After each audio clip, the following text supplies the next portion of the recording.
And the ideal transcendence is, of course, to cast off the petrific skull and be entirely ensconced in the full beauty. And there is a very optimistic sentiment in that, looking at a beautiful tree and knowing it can be more beautiful. But the fear, I think the Gnostic fear, is that by looking at a beautiful tree or a lake or a valley, these things that seem just utterly good, that by this viewpoint we must detect in them the fallen world. Do we not perhaps lose that very simple beauty of looking at the tree, finding it utterly beautiful, finding no fallen nature in that at all? It is a product of the great beauty. It is complete. It is itself. I mean, there are people, enlightened folk, who will tell you that that's what they do see, and that's what they always see. And some who claim such things are no doubt deluded, but I trust enough that there are some who do hold out a possibility of that kind of perception for the rest of us.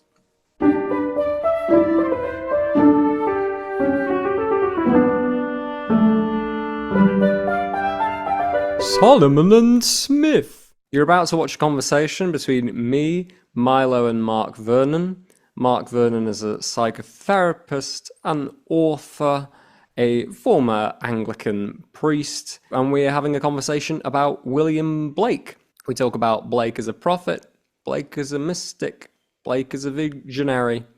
We talk about numbers. We talk about Blake's relationship to Christianity, both historically and in our present moment. We talk about the specifics of some of Blake's visionary works, focusing on Milton and Jerusalem. A leading theme is Blake is sort of a unitary project. After the French Revolution goes south and the Asian revolutions don't happen, Blake changes tack. But Vernon disagrees with this appreciation. He believes, in fact, this is a criticism of violent revolution, and that there is a single thread leading to Jerusalem, as is said in Jerusalem, and the Lambeth prophecies are part of that thread. Yeah, prophecies that don't come true are like their own kind of true prophecies, because they facilitate some sort of internal change. Go to this field, you'll see a pink horse. You go to the field, you see a blue horse. Huh. And that sets.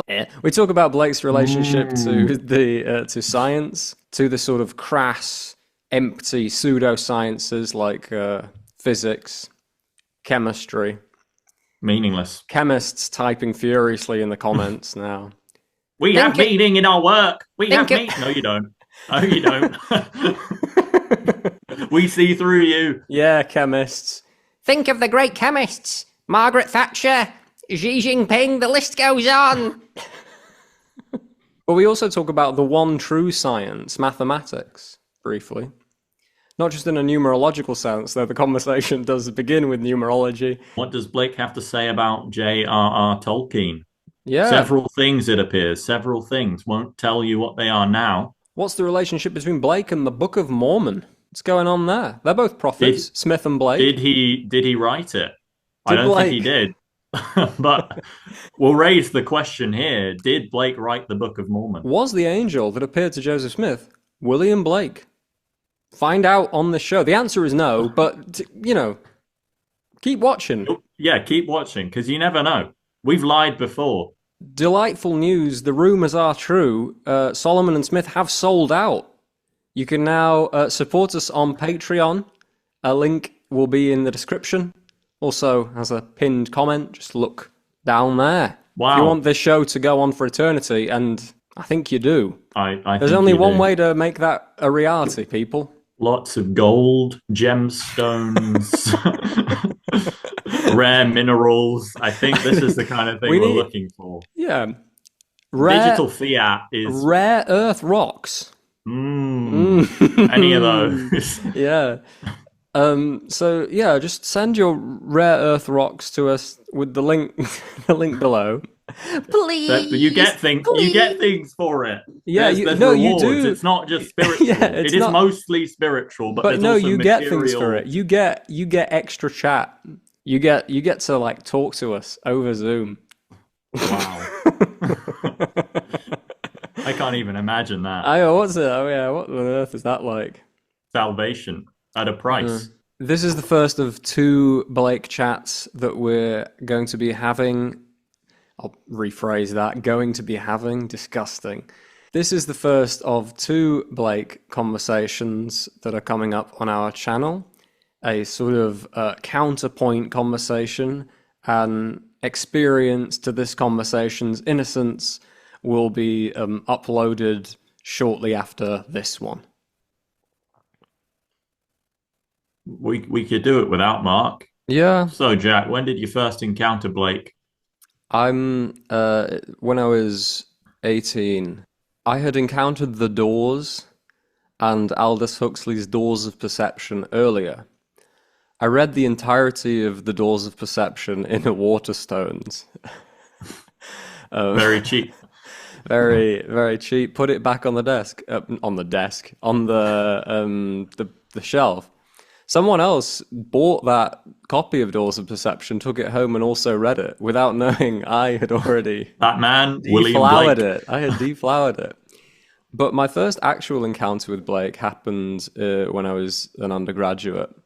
At 18, I read The Marriage of Heaven and Hell in Beeston in Nottingham, and it blew me backwards like a sailor. Oh, Mark Vernon's here. Hello there. Yeah. Hey, sorry to be a couple of minutes late. Suddenly it was 10 o'clock and I hadn't quite realised. So anyway. No worries. Pleasure to see you, Mark. Yeah, you too. Hope you're well. We start these chats with a poetic epigraph. I'm just going to hand over to Milo. Yeah, so it is suitably from Milton, just the end of the first chapter. So I'll just get straight into it. Each has its guard, each moment, minute, hour, day, month, and year. All are the work of fairy hands of the 4 elements.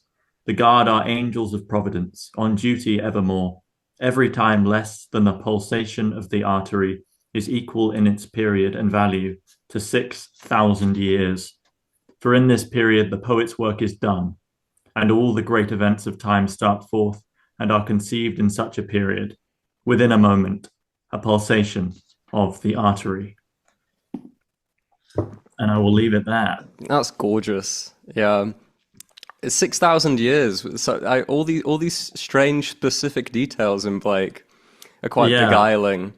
Was he aware of young Earth creationism or something? I think 6,000 years was meant to be the allotted period of the mundane shell, the false world, which passes. Oh, go ahead. Yeah, no, but I think also it was an age still where the quality of numbers could be felt rather than just pure quantity. So obvious ones are like 40 days and 40 nights or 3 days and 3 nights. These are short periods or sort of the middle periods. And when you get anywhere near to 10,000, you're talking about indefinite periods, really. So like the word myriad comes from the Greek for 10,000. It was the largest number that actually had a name. And 6, if you feel into the quality of it, it's indefinite, but it's kind of rounded as well. So I think that's the way to hear these numbers. Yeah, hexagons, they're everywhere. France.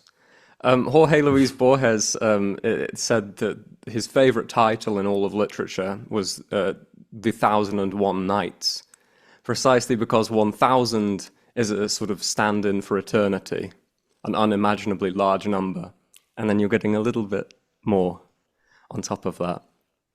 I thought it might be good on the back of that to sort of start this discussion by speaking a little bit about Blake and his relationship to Christianity. So throughout both this book, Mark, behind you at the moment, and your online talks, you argue Blake is much more of an Orthodox Christian than people often give him credit for being. My first question, why do you think Blake is so popular with opponents of Christianity? I mean, it's anecdotal, I'm just going through my own friend group, but all my card-carrying druids, pagans, Satanists, tarot card, star child, esotericists, beatniks, hippies, they love Blake. all my jumper-wearing Christian friends are somewhat intimidated by him. Why do you think this is? I feel conscious of wearing a jumper now for one thing, but well, I think it's, to be brutal, I think it's because they don't actually read him. They read bits of it and they get a taster and they love the taster. Like to see a world in a grain of sand, whatever it might be. But then they don't read more of Blake. And it's partly why it's wonderful when you suggested we think quite a lot about the poem Milton, because Milton is one of the longer poems, and it's hard, it's quite difficult. I've heard people, for example, read Blake's longest poem, Jerusalem, the Emanation of the Giant Albion, and come out of the end of it and say, I didn't know there was so much Jesus in Blake. Jesus, it gets a sort of star term. But then similarly, Druids will claim Blake, and yet Blake never has a good thing to say about Druids. For him, they're child sacrificers, and they put people in cages and burn them alive. And it's because he was working on the assumptions about Druids at the time. So, I think that people need to really read Blake. And when you do, then this Blake comes forth that is actually always very closely associated with the truth of traditions like Christianity.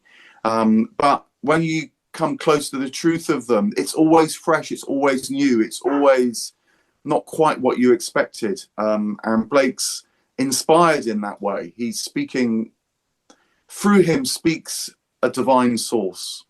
But the divine source only shows itself to you fully when you are active in relation to it. It's not a download. And Blake's very, very clear. There's nothing passive about receiving from the divine. And that's, again, one of the great conceits of the modern world, as if truth is just somehow out there. And all we need to do is have this kind of spectator stance towards it, and it just gives itself to us like an equation. There's always something dynamic as well.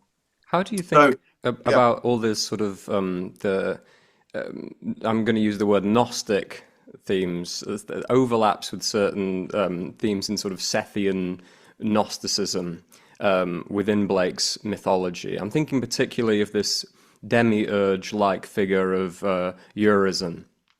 How do we reconcile these with a more orthodox picture of Blake?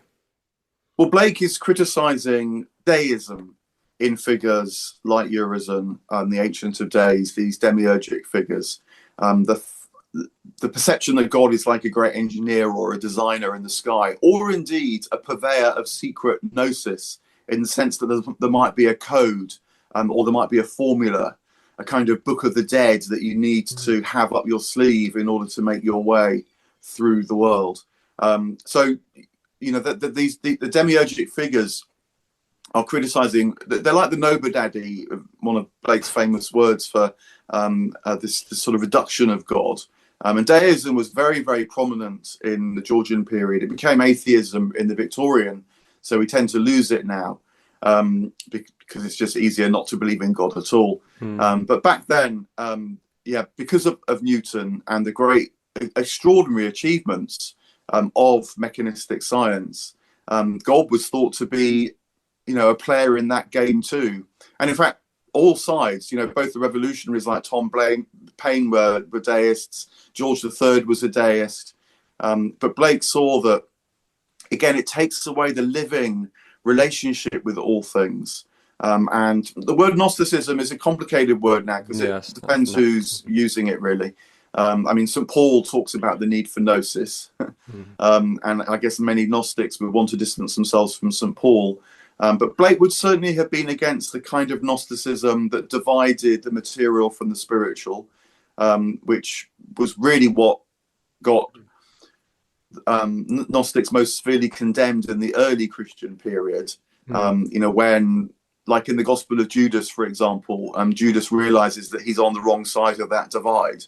So that kind of Gnosticism Blake was against, because he saw all material things, as he puts it, as the expression of the soul in Everything this that age. lives is holy. Yeah, exactly. In the poem Milton, we get this picture, now almost a cliche in the history of ideas, that a certain kind of Protestantism, like Puritanism, the kind that Milton, the poet, and the character in the poem professes, is a natural precursor to deism, first of all, and then to a base materialism, a naturalism, what we might call today a disenchanted cosmos.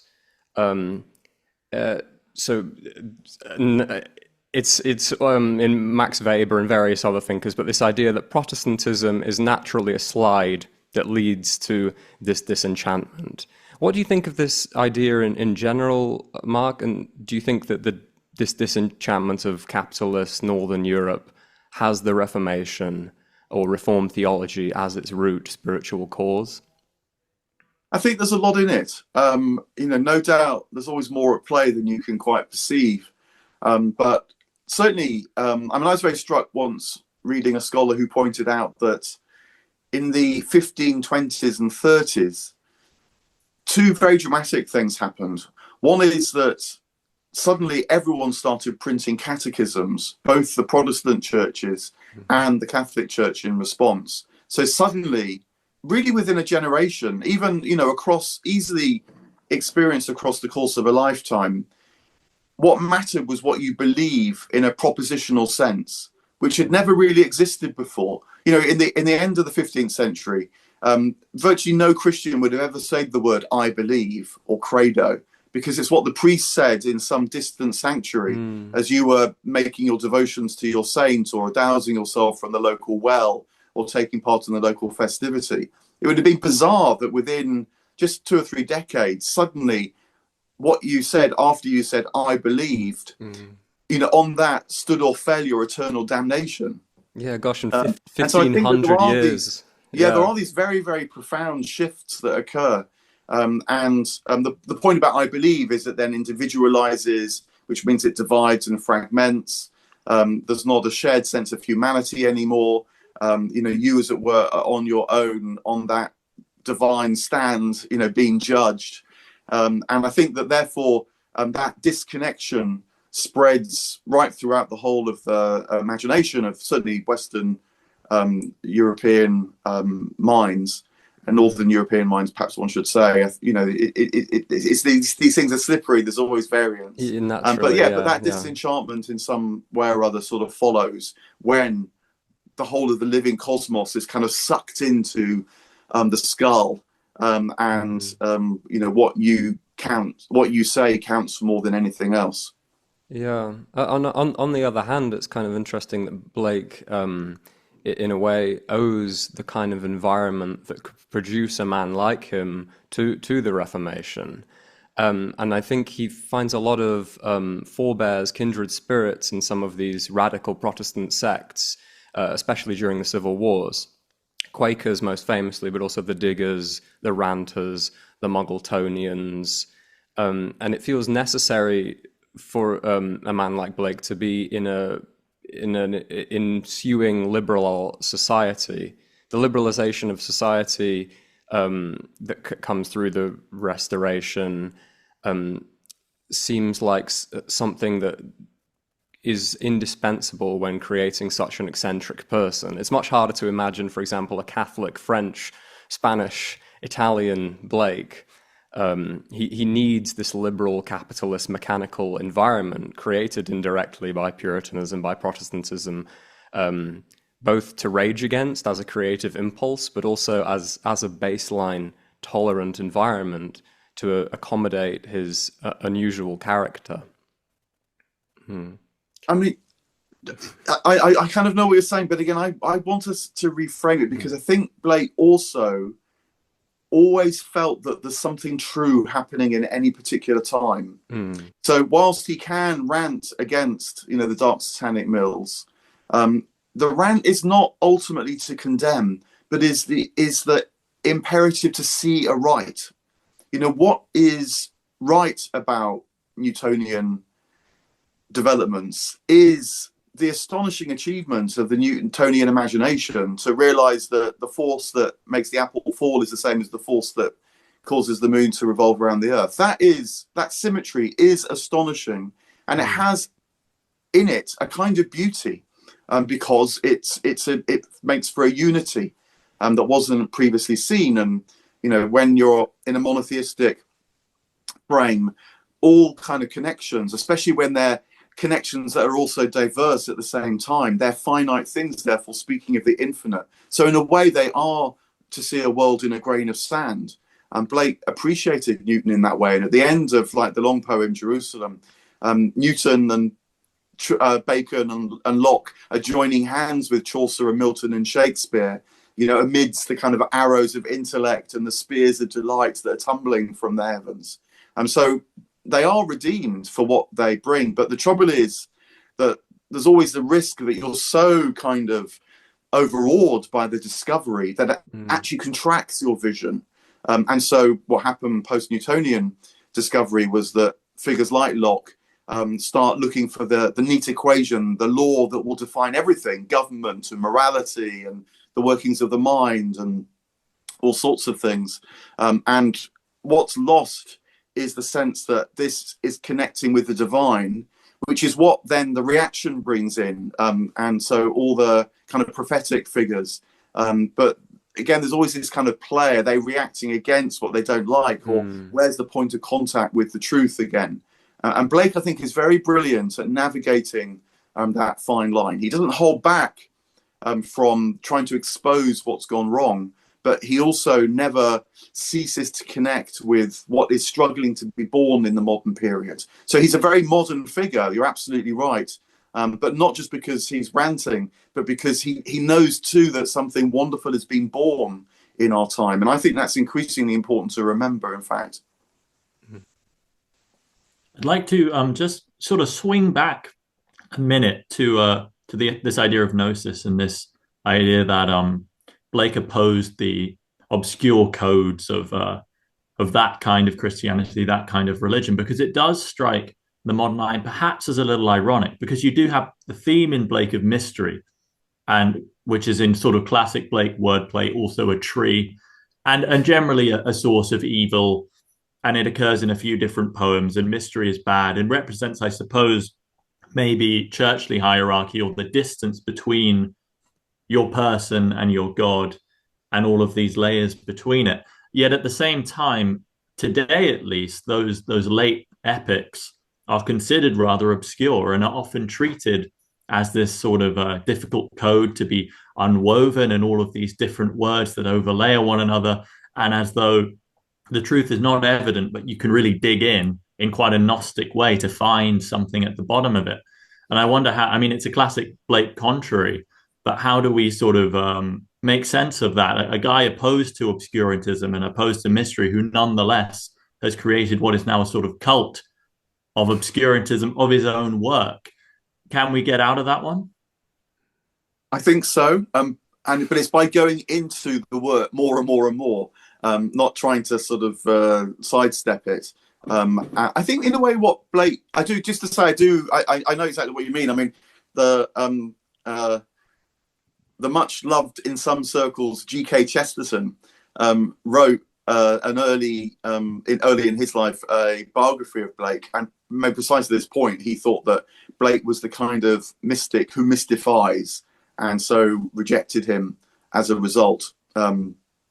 Other Catholic converts, notably Thomas Merton, loved Blake because they felt Blake took them ever more into the divine infinity, this notion of epictetus, which is a big part of early Christianity. Why would it be that the infinite divine suddenly delivered all the truth, bang, and there was nothing more to do? Blake belongs to the tradition that goes back through Dante, where the more you go into the divine, the more the love is turning, and the life is pouring, and the revelations are coming, and the desire is being fulfilled. So I think what another way of putting it is that I think Blake gives us, well, says, I give you the end of a golden string, only wind it into a ball. And I don't know if he meant this across the course of his life. I don't suppose he meant that, but maybe because I think that he was divinely inspired, it came out like this. The earlier work tends to be more accessible. So people love to read the Songs of Innocence and Experience. And even the Marriage of Heaven and Hell. It's got its complicated moments, but there's the Proverbs of Hell, many of those, the Road of Excesses to the Palace of Wisdom and so on, they feel like they're speaking of a transparent truth. But I think his work gets more complex over the course of his life. No doubt it's because although England and war were sort of at war, England and France were always at war. England and war were always at France. Yeah. The point was that the Napoleonic Wars at the beginning of the 19th century were really very terrible indeed. And so for someone who wants to hold on to the light without turning from the darkness, it does get more tricky. And I think, though, that in terms of your own awakening, engaging with these later works is what you want, is what you need, because you don't just want to be eating like spiritual sweets all your life. You want to have something that works on you, even as you try and work at it. Again, this sense of being active. And I think that Jerusalem and Milton, there is the kind of picking away at it that you have to do, and trying to understand every inflection and reference and nuance and so on. But on the other side of that lies a kind of clarity that is up to the complexity of the world. And that's one of the reasons why I think Jesus features so much in the poem Jerusalem, for example, because Jesus is the figure that holds all things together ultimately, even at the point of death. So it's complicated, but I should say that it's not just me saying this. One of my most important teachers of Blake is a woman called Suzanne Sklar, and she did her PhD on Jerusalem, the Emanation of the Giant Album. And you can point to any line or verse in its 100 plates, and she will help you join the dots. So I've seen it with my own eyes, as it were. So do you think the essential difference is mystery, at least how Blake conceives it, is sort of a concept that remains tangled, and you're supposed to, as a religious person, understand there are things you will not understand, leave them unexamined and sort of appreciate them, and maybe some kind of hieratic class will be able to dig it out and maybe tell you in simple words. Whereas we see in Blake, the apparent mystery of the work is in fact a puzzle to be solved, and it is there for you. Is this a distinction that makes sense? With Blake, you can get through and there's clarity and it's even obvious. Whereas with mystery as a concept, the idea isn't to break through. It's more to stand back and be in awe at this thing we can never comprehend. I think what happens is that the mystery, as in awe or wonder, is itself transformed through the process. Remember that everything is changing for Blake, because everything is changing for with the divine perspective. The move from Eurasianic vision, Ulro, and so on to eternity. You change. It's not just your perspective changes, but the world itself seems to change. But then you realise that it was that you didn't see it properly before. So understanding, for example, itself shifts, and we know this in ourselves. You go through developmental stages in your own life, and if you have kids, there's certain things you can't say to young kids because they just won't get it. In the book, I play a little bit with this notion of the metaphor of the tiger. Yeah. To say to a young kid that you're a tiger, if they're too young, it will frighten them. If they're a little bit older, it will confuse them. But then they'll reach a point where they'll think, now this is working. This notion of tigers working in a different way, and it'll start to open the world up to them. So what was mystifying, if not terrifying, starts to be an invitation. And I think this is the way that Blake's poetry works too. And there's a kind of developmental progress, if you like, that you have to undergo. But the poetry, and this is why, the brilliance about poetry and imagery, rather than say rational prose, is that it is working with you on these different levels. And I see you sort of talk about this developmental idea, which is interesting. And I wonder if we could apply it to Blake. Do you see the Blake project as sort of a kind of linear development of the same set of ideas? Because I know there's a school of thought that takes Blake in phases. You have the early phase and the late phase, which are sort of similar, but between them you have the slightly more cynical, slightly more revolutionary, on the earth minded Blake, who very fond of the American Revolution, initially optimistic about France. He writes the Lambeth prophecies with this figure of Orc, who can be seen as a sort of a positive, a fearsome, but ultimately positive figure who is liberating the earth. I remember particularly in Europe, which is the second of that cycle, Enitharmon's sleep, which is the time of domination of Urizen's religion, coincides perfectly with the Christian age, which is a sort of fascinating detail. As soon as Christ comes about, suddenly the world enters its sort of darkest period. And one could read into that Christ is the failed revolutionary marked by Enitharmon's signet, and then Orc is the sort of true revolutionary who will now wake Enitharmon from her sleep and sort of transform the universe very much on Earth rather than in the mind or sort of beyond the physical. And then perhaps owing to the failure of the French Revolution and its wider goals. And then we have the Book of Ahania, where we have this character of Fuzon, who isn't quite Orc. If we associate Orc with the success in America, Fuzon is the terror in France and declares himself God, a sort of Robespierre-style supreme leader. And then we get another transfiguration in the late Milton, when we have the late Blake, where we have Milton, we have Jerusalem, and we return to this more transcendental idea. We've abandoned the sense that we can win this war in battle on the earth. But I remember a fragment in your book, which takes a rather different view on Orc in particular, seeing him as a sort of a contrary but equivalent to Urizen, and that these two figures are being criticized. And in that view, I suppose you can see the whole project as a bit of a straight line. But I wonder if you have anything to say on that alternative viewpoint that sees Blake changing his mind and then changing it back. Yeah, personally, I don't think Blake changed his mind, but what his mind settled on early in his life is this infinite source. And so it will yield many different insights across the course of his life.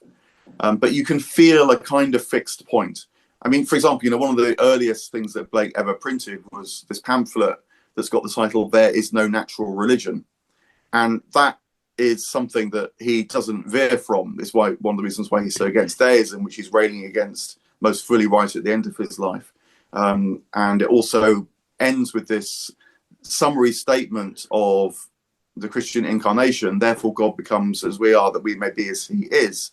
And that is always, I think, a present constant across the course of Blake's work. I mean, there's so much in what you're saying. I mean, I think that, again, Orc is a contrary figure. There's something extraordinarily admirable about Orc. And at the beginning of America, a Prophecy, Blake has his kind of summary poetic version of the Declaration of Independence, and he yearns for the slaves to be enjoying the sun and so on. But I think what he sees is that, as is often the case with these Eternals, that the figures like Orc that Blake calls the Eternals, the spirit which was so important at one moment becomes the spirit that is their undoing in the next. And so revolution as a way of life is a disaster, quite as much as stasis as a way of life, which in Europe of Prophecy is what King George stands for, is a disaster too. And so they both undo each other by the end. And then Orc, I think, does feature in Milton, but it's sort of asleep on a stone or something. Yeah. So in a way, Blake, in the poetry, is not trying to find the right way to express things, but rather is expressing things and seeing where the limitation of what's expressed lies. Because revolutionary spirit, is a feature. I mean, I think it's a fairly dominant feature of American life to this day, actually, which maybe would be Blake's comment on today, that it's a nation that has defined itself too closely by the spirit of revolution. I think this is one way to understand Trump, for example. But so yeah, so I don't think he changes at heart, but the manifestations and the exploration changes, because again, this is the view of the mystic or the visionary. It's not a static sense of life. It's precisely the opposite, and so it's going to constantly change whilst remaining the same, in fact. And it's because of that change that the sameness is so abundant and rich. I mean, maybe just one more thought, because if readers of Blake's scholarship will know that this word mystery and vision are complex ones, because Northrop Frye, this really important Blake scholar, said that Blake wasn't a mystic, he was a visionary, because he saw things, and Frye was very much on the mystifying reading of mystery, partly because Yeats, who in the previous generation had been so important in bringing Blake back to attention, had been much more the mystic. I think that Blake's a bit of both. I mean, another wonderful few lines which relates to the lines you first read from Milton is, there is a moment in each day that Satan cannot find, nor can his watch fiends find it. But the industrious find this moment, and it multiply. And when it once is found, it renovates every moment of the day, if rightly placed. And I think there you feel the spirit both of the mystic and the visionary. The mystic that senses the source, but the visionary that wants to bring it to life. Because there is a moment in each day, which feels more like the mystic. But then you have words like renovate, industrious, which is productive. It's much more the language of the visionary. And so I think the two come together in Blake, in fact. I'm interested I'll just jump in just on that point there, just as a sort of knight's point of interpretation, one of those minute particulars, on the exact lining up of Enitharmon's sleep and the Christian age. What do you think Blake was trying to convey there? Because it sort of at a distance is a rather controversial thing to do, to sort of, in a way that doesn't happen so much in Jerusalem, where Jesus is given in, as you say, a rather large part, but here almost overwritten, not mentioned specifically, but there's that reference to the Milton poem early in Europe, and then this idea of Enitharmon's sleep of so many years. How do you think that that can be squared, or what do you think Blake was trying to say? That the Christian project on earth is always going to be a failed project, even as it's also the portal to eternity. So you have both sides, and I think Blake was very aware of the disaster, in a way, spiritually, that Christianity had become in his time. And he could track that back across the course of the Christian centuries. And in particular, there's a way of summarizing that. It's the reduction of a spirit-filled impulse into a moral creed. And he knew, because he read the Bible, that right from the earliest times, there's always this temptation when you're involved in a project of revelation to define yourself by what you're against. And St. Paul does it in the letter to the Romans, when he's trying to work out what this new Christian freedom is. And he says, well, whatever it is, it's not like the freemen of the Romans, and so you get this kind of moralizing that's always threaded through Christianity as well. And so Blake wants to expose that. But you can't expose it. You have to expose it by developing a feel for it, because then you can navigate every moment and ask, which direction am I pointing in here? Am I pointing in Christianity, the failed project? Assuming that's the right project, and I think Enitharmon can stand for that across the course of the Christian era. Or becoming aware of that, does that help me nudge towards the kingdom of God that's always near, that's always yearning to be born, the figure of Jesus that's always descending into our lives and emerging indeed from the depths of our lives, the true meaning of incarnation. So it's an education in the richest possible sense, not a statement. If you ever feel that it's a statement, you've gone down the failed Christian project route. Yeah, it's also worth saying that Blake's relationship to time is not necessarily... it's worth saying that time is a picture of eternity rather than a self-sufficient entity in itself. I'm just going to read this passage from Milton. But I knew not that it was Milton. For man cannot know what passes in his members till periods of space and time reveal the secrets of eternity. For more extensive than any other earthly things are man's earthly lineaments. Yeah. While you were speaking before about Blake and his relationship to the Americas, I was struck by an interesting comparison. You can compare Blake to many figures in America during the Second Great Awakening, but one particular self-styled mystic, visionary, prophetic author, another highly eccentric man on the early 19th century Christian fringes and opponent of deism is Joseph Smith. And the foundation myth of the Book of Mormon is almost like something Blake would come up with, or come up with is maybe the wrong word, but is the kind of imaginative world he's attracted to, a secret buried under the earth. And do you think Blake had the making of a prophet or leader in the Smithian sense? Or do you think his concerns were sort of too local, too idiosyncratic to have a following in that way? Yeah, and in fact, just apropos Joseph Smith, there are Mormons who are very interested in Blake, precisely because of what you're pointing out, and the sense of religion that's new, that's got something to say to now, and it's very appealing. And Blake, Blake uses the word New Age. At the very start of Milton, rouse up, you children of the New Age. That said, I don't think Blake, had he wanted to be successful. He did want his work to sell. He wanted to be like a Michelangelo, forming and shaping the consciousness of the age. He even devised means of trying to show portable frescoes. So he definitely wanted to be more popular than he was. But I think he was completely allergic to any kind of institutionalization of what he stood for. So another great figure that he was clearly much engaged with, and I think took a lot of solace from, actually, was Swedenborg, because Swedenborg was another brilliant figure, great intellectual amongst engineers of the Georgian period as much as anything. And then in his 50s has, these great visions of heaven and hell and writes about it. And Blake, engages with that in The Marriage of Heaven and Hell and elsewhere.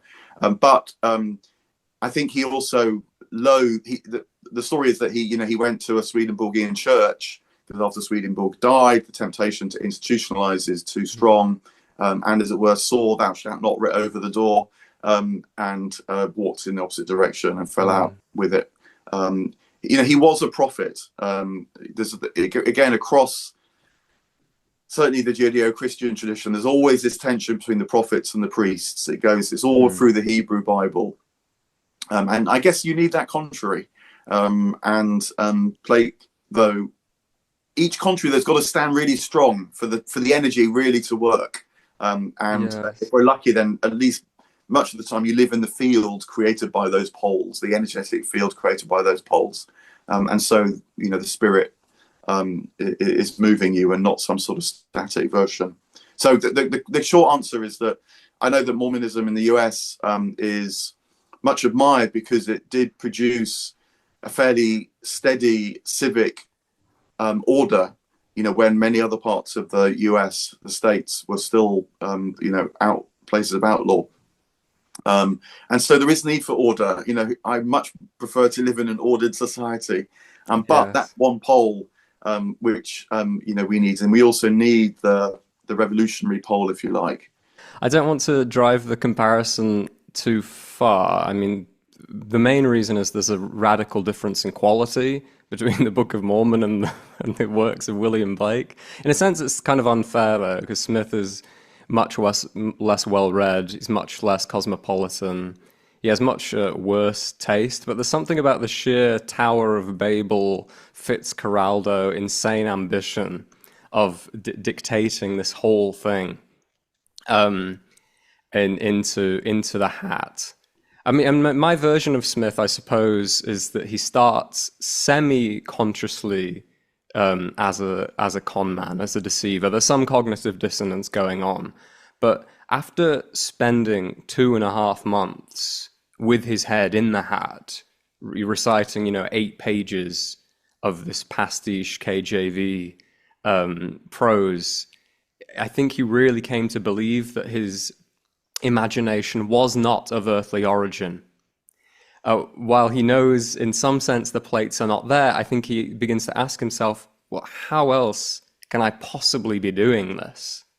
There's no precedent for this kind of behavior anywhere around him, which does, start to make him overlap with Blake in interesting ways. I found this verse from the first book of Nephi from the Book of Mormon, which is, if God had commanded me to do all things, I could do them.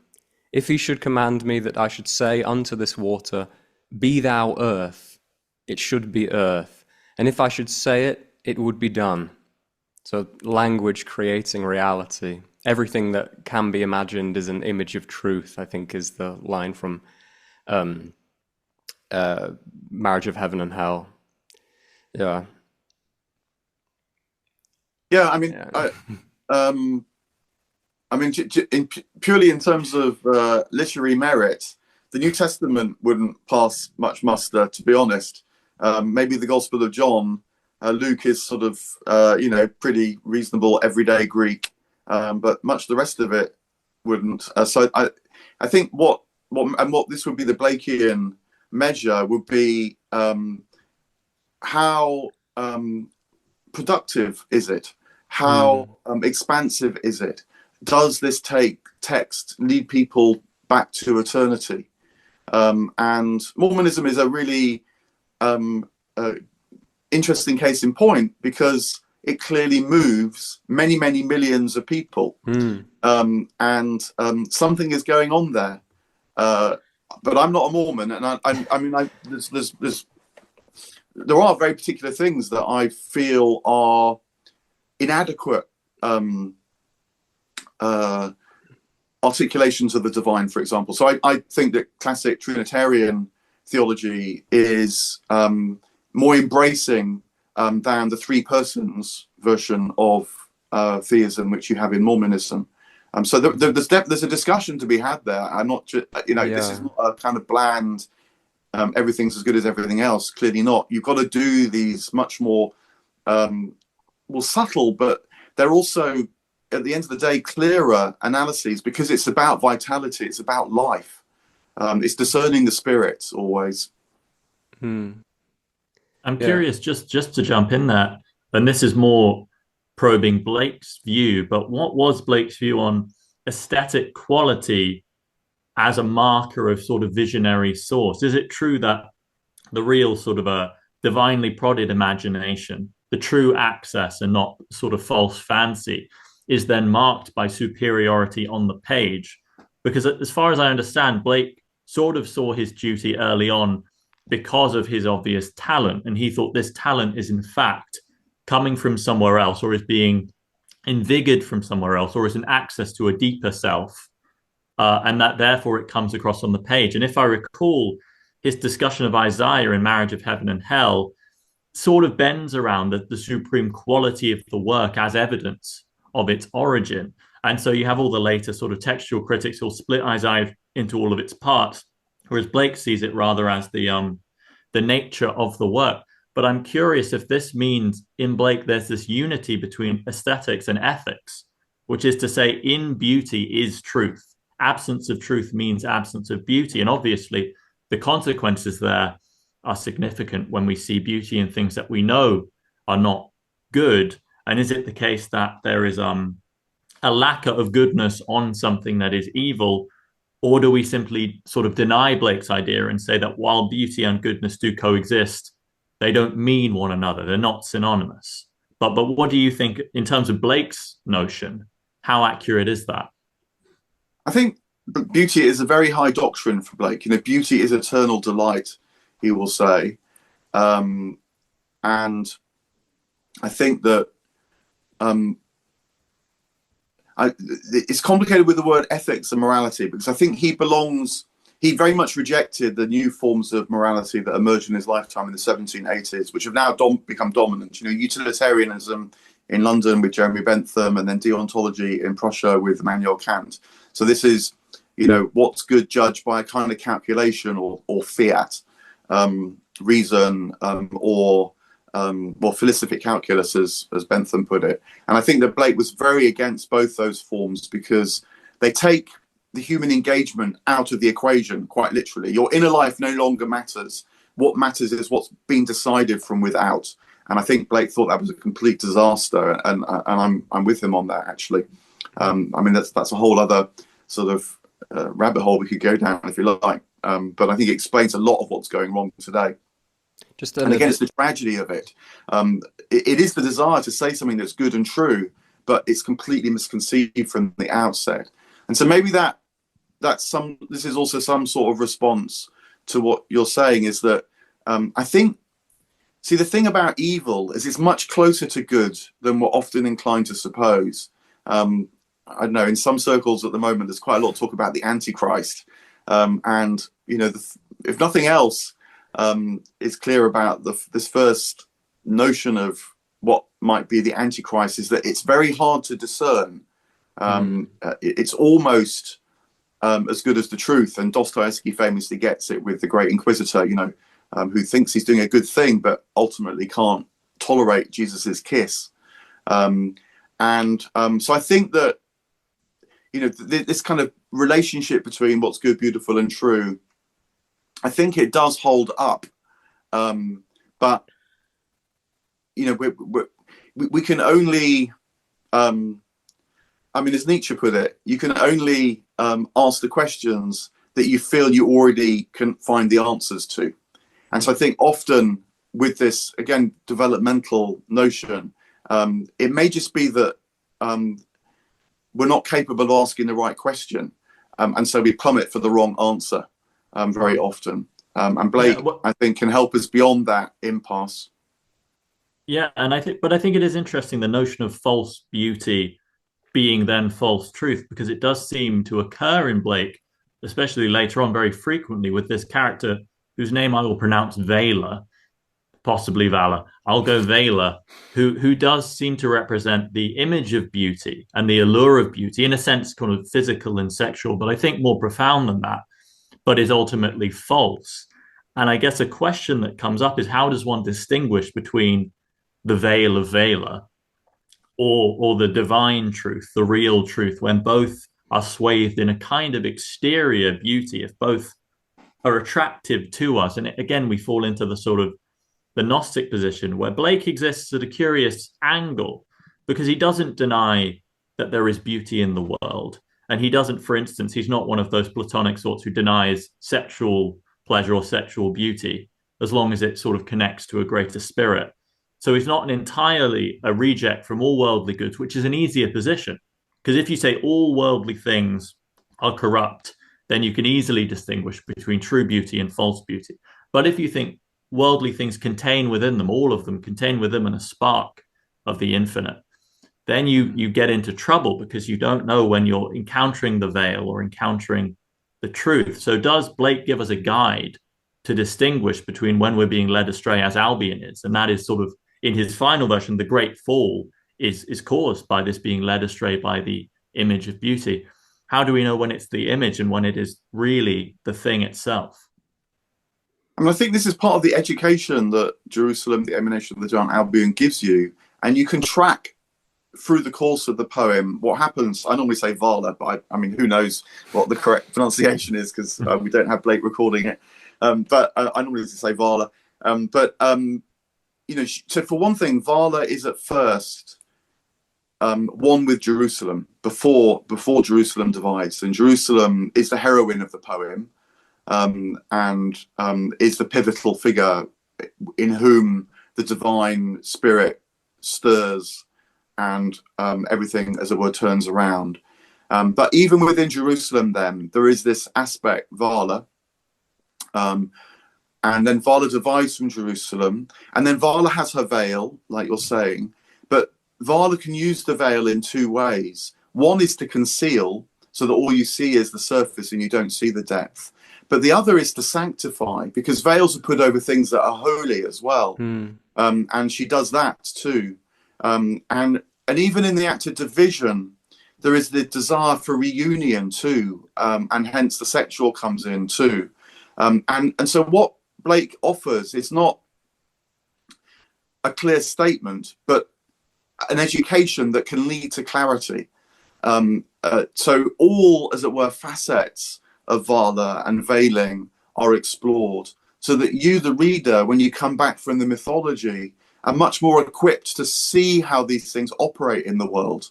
And this is the tension if you're a true monotheist, that at once everything is going to be of God in some way, otherwise it won't even exist. And this is in Dante too. Even in the frozen floor of hell, Lucifer still exists, and there's still some faint, distorted, perverse, twisted echo of the divine in the breeze that moves across the frozen lake. And I think Blake is very much of that tradition. So what's needed is you need to undergo the journey, hence Dante having to undergo the passageway through in the Inferno before Paradiso. And I think Blake, he knew Dante. He illustrated the Divine Comedy. He learned Italian in order to read the Divine Comedy. And I think that there's something similar going on in Blake, therefore. So it's sort of like Milton, which would make a lot of sense, but one must fall. The fall is part of eventual redemption, which is essential. I mean, he does mention in Jerusalem quite frequently, to be forgiven is this great good. And if one is without sin, one cannot be forgiven. And it's sort of the divine plan cannot be executed in absence of that fact. But it makes it a curious fall. And again, Milton sort of justifies the ways of God to man, but to have Albion necessarily has to mistake one beauty for another beauty in order that the mission can actually be fulfilled. Because I sort of wonder, just on a dramatic level, and this is maybe not the way to look at Blake, but the motivation of Vela, the motivation of Albion in that first scene, which we're not really given that, it just sort of happens. Because in the various prophetic books of Blake, at least as I see it, he pushes the fall back further and further. Like it's in the Book of Urizen, it's the creation of the law. So it's not Eve taking the fruit, but rather the very statement, don't take the fruit, thou shalt not, the Swedenborg thing, which is the problem. But then we bring it back further and further. I mean, we have the creation of the earth by the demiurge. That's one case. But then in Jerusalem, we're the furthest possible back. We're sort of pre-demiurgic. We're just with the Eternals, who just sort of divide for some reason. And Albion is seduced for some reason. And Vela decides to fall. Like Vela herself represents an already semi-fallen state. But yeah, I suppose the tension is one cannot tell these things beforehand, and one cannot be perfect. One cannot go into the world having read Blake and then become morally impregnable and think, well, he's given me all the clues. Rather, he tells you this is the process you will undergo. You will sin, you will fall, but that isn't to me. You're lost for that reason, which I suppose is an interesting twist on the idea, which kind of succeeds Milton, but more radically. Yeah, I mean, I think there's an enormous amount in what you're saying there. I go to eternal death, says Milton, and that is to fall, but it's through eternal death that he realizes the fullness of eternal life, which can embrace even eternal death. I mean,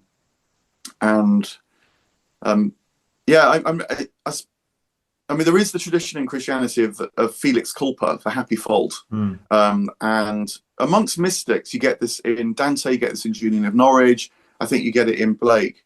If there were one settled statement you could say about the fall, it's that Adam and Eve ate too soon, and they weren't ready for this divine vision. I mean, you even get this in other traditions. The people, I don't know, when Semele asked to see Zeus in Greek mythology, she turns to ash. She asked too soon. So again, this sense of a fullness that has to become manifest. You have to become capable of it. Put it like that, I Yeah. think. And Adam and Eve But aren't again, sent out of the garden as a punishment. As the reason given is so that lest they eat from the tree of life. So now they've eaten this one fruit, they might eat the other one. That's why they have to be, driven from the garden rather than as a purely punitive act. yeah, and maybe you could gloss it as they'd taken into themselves knowledge too soon, and if they'd taken into themselves life too soon, it really would have been a disaster, if you like. I mean, but another thing though is I think that Blake belongs to this tradition, which again was standard before the Reformation, where to understand what these texts mean, you have to spend maybe years struggling with them to get what used to be called the literal truth, which didn't mean the surface truth, the first pass. That was just the beginning, but was the truth that was buried within the first pass. So like Augustine writes a book called The Literal Meaning of Genesis, and it's 10 or 12 volumes or something. It goes on and on and on forever. You think the literal meaning you could summarize just by reading the text. It wouldn't take more than a chapter, but it's quite the opposite. And I think that this way of engaging with these living texts, Blake's very much part of that too. So that's just another thing to sort of throw into the mix. I'm reminded of the Yeats quote that man cannot, man can only embody the truth. He cannot know it. I'm interested in this idea of opening yourself to nature too soon. Because in a sense, this is what your picture of the imagination is in the book. Imagination is not a faculty that's within us. It's a certain kind of attention and openness you give to nature or to supernature. When you open yourself to nature or supernature, though, which mingle to the point of indistinguishability in someone like Blake, you implicitly trust that nature is not going to abuse your trust in it or defile you. You trust that is that your fundamental desires and nature's fundamental desires at the deepest level are one. There do seem, however, to be aspects of nature, of pure unartificial nature, which are abusive or sadistic or destructive. Though to Blake all that lives is holy, and this might be to do with our zeitgeist, there seem to us today to be many unholy presences emanating from nature itself. One specific example would be a cat torturing a mouse. Now, it could be that the cat has been abstracted from its true heavenly nature, its true heavenly catness by the fall in some sense. That's sort of by the by. In opening ourselves to the fullness of nature as it is, here and now, are we not opening ourselves up to the part of the cat that wants the mouse to suffer? Yeah, I mean, Blake has phrases like the cutworm forgives the plough. Yeah. And, again, I think he is very alert to the horrors of the human world and the natural world. He just to reference another obvious example as well, it's within the human world rather than the natural world, but slavery. He doesn't hold back from that in terms of depicting its violence. And we're in proximate, we're adjacent to the problem of evil, the problem of suffering. Yes. Well, I mean, I think that I don't know the answers to this wholly, rationally, but what does seem to be the case is that when people are suffering, not always, they might curse God, but they often turn to God, if only the cry for help. And this doesn't resolve the problem of suffering, but I think it is that dynamic is present in Blake. And at the end of Jerusalem, for Albion, the furnaces of affliction, as Blake calls it, turn into fountains of living water. Yes. and I'm not sure you can say much more than that, actually. Yeah. I was thinking about it particularly, not to bring in the problem of evil, but just some of the things that are implicit in the way Blake thinks about imagination. I'm thinking of the quote, like, nothing less than all will satisfy man. The cry is more, but nothing less than all will satisfy man. All does include all the horrors of nature. It also includes lots of arbitrary things as well, neither good nor evil, just sort of boring. I mean, you can imagine a man who's given literally everything in the cosmos, with the exception of a single arbitrarily chosen pebble on a beach in Hull. Is man really going to be dissatisfied with that?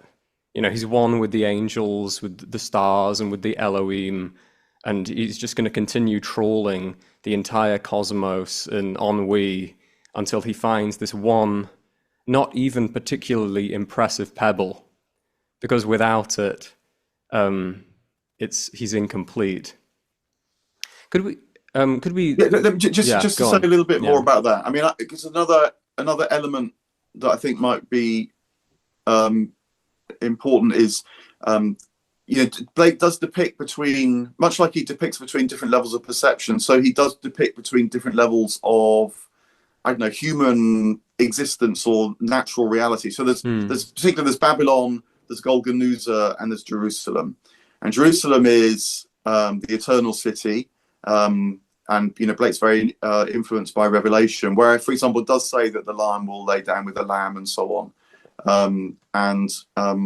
Blake does ask, did he who made the lamb make thee, in the poem The Tiger? So there is both the vision of Jerusalem, but Blake, I think, thought that the place we're supposed to live almost as human beings is in Golgotha, which he says everything is rising, everything is falling. But the point is to keep faith in time of trouble, and trust, and work, not just trust, because that's too passive, but work for that which might bear more than is present. And that's, of course, the mental fight that's within you, as well as anything external.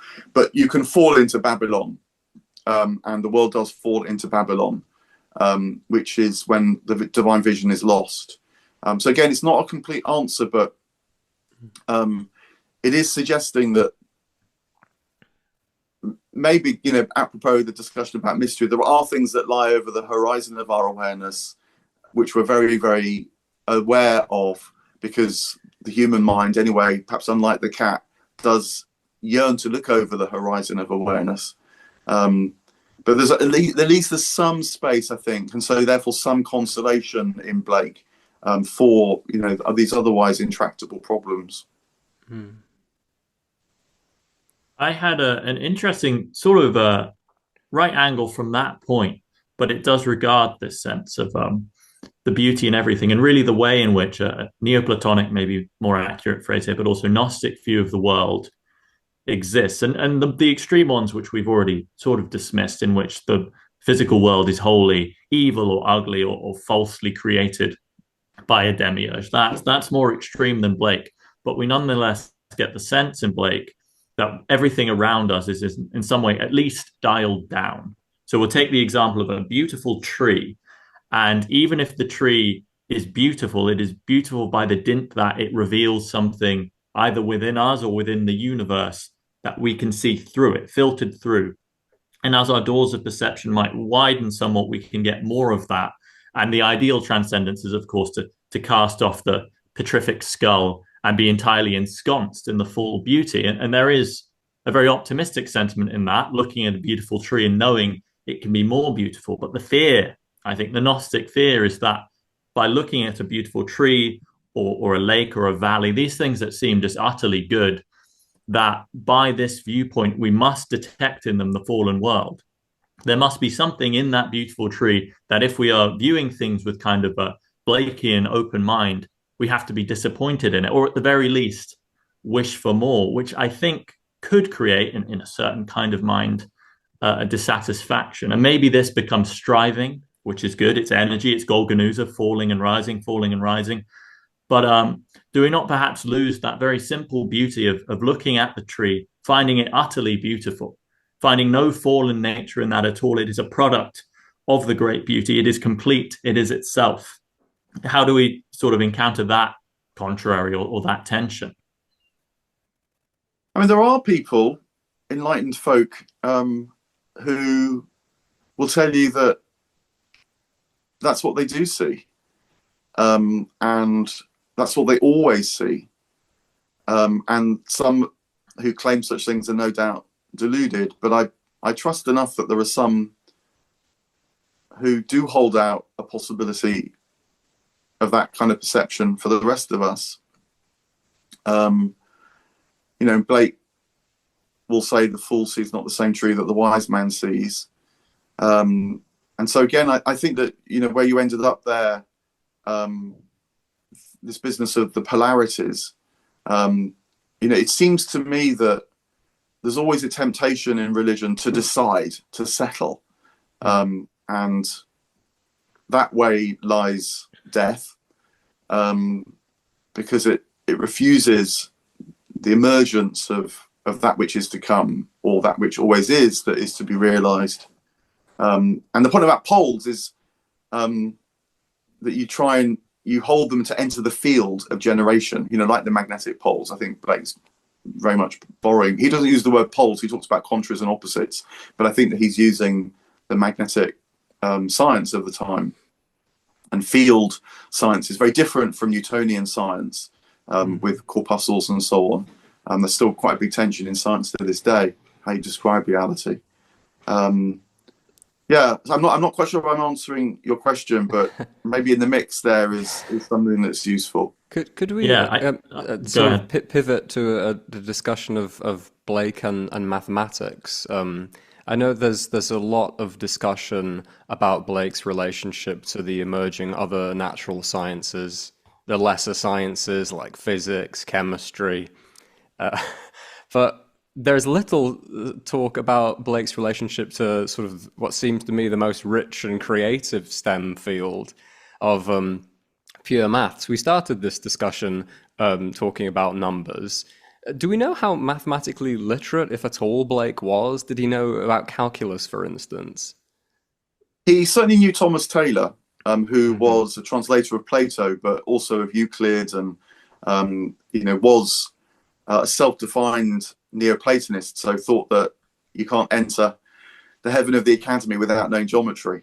And I think that there's the story about Taylor and Blake. One day, Taylor was trying to explain Blake's Euclid's maxims to Blake, and they got to like the third or fourth of whatever it is about isosceles triangles.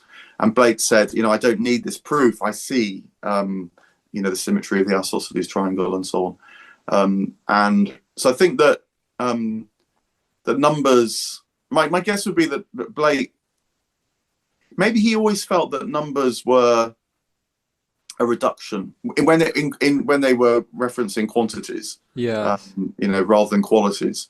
Two-ness and division and so on is a big part of Blake's poetic exploration. But I mean, I think he must have been very good with quantities, because his art was also a science. He had to be a pretty sophisticated chemist to work with the materials that he worked with, and he's well known now for being a great experimental artist in terms of his materials, which is why, distressingly, there's a part of his work where he experimented with the materials and they've darkened over time.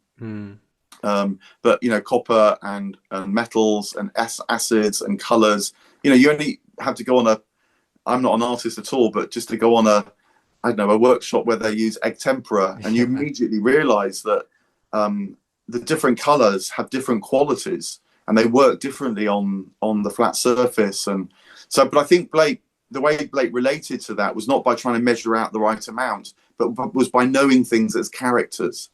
Every color has a personality for Blake, therefore, because of the way it moves and is in the world. And so when it comes to numbers, if they threaten to take over and submerge the experience of quality, I think Blake would have been. That's when he would have got suspicious. Yeah, and proof, mathematical proof, you need to restrict or suppress this romantic or Blakean sensibility, which sees contradictions as complementary. I mean, mathematical proof works in seeing contradictions as contradictions and then adjusting accordingly. So one assumes the opposite of what one is trying to prove is the case. If it leads to 2 equals 1, this is a suggestion that the opposite thing is the case. And Blake could, you can imagine him responding like, aren't 2 and 1 just different aspects of the same divine image in two-ness and oneness?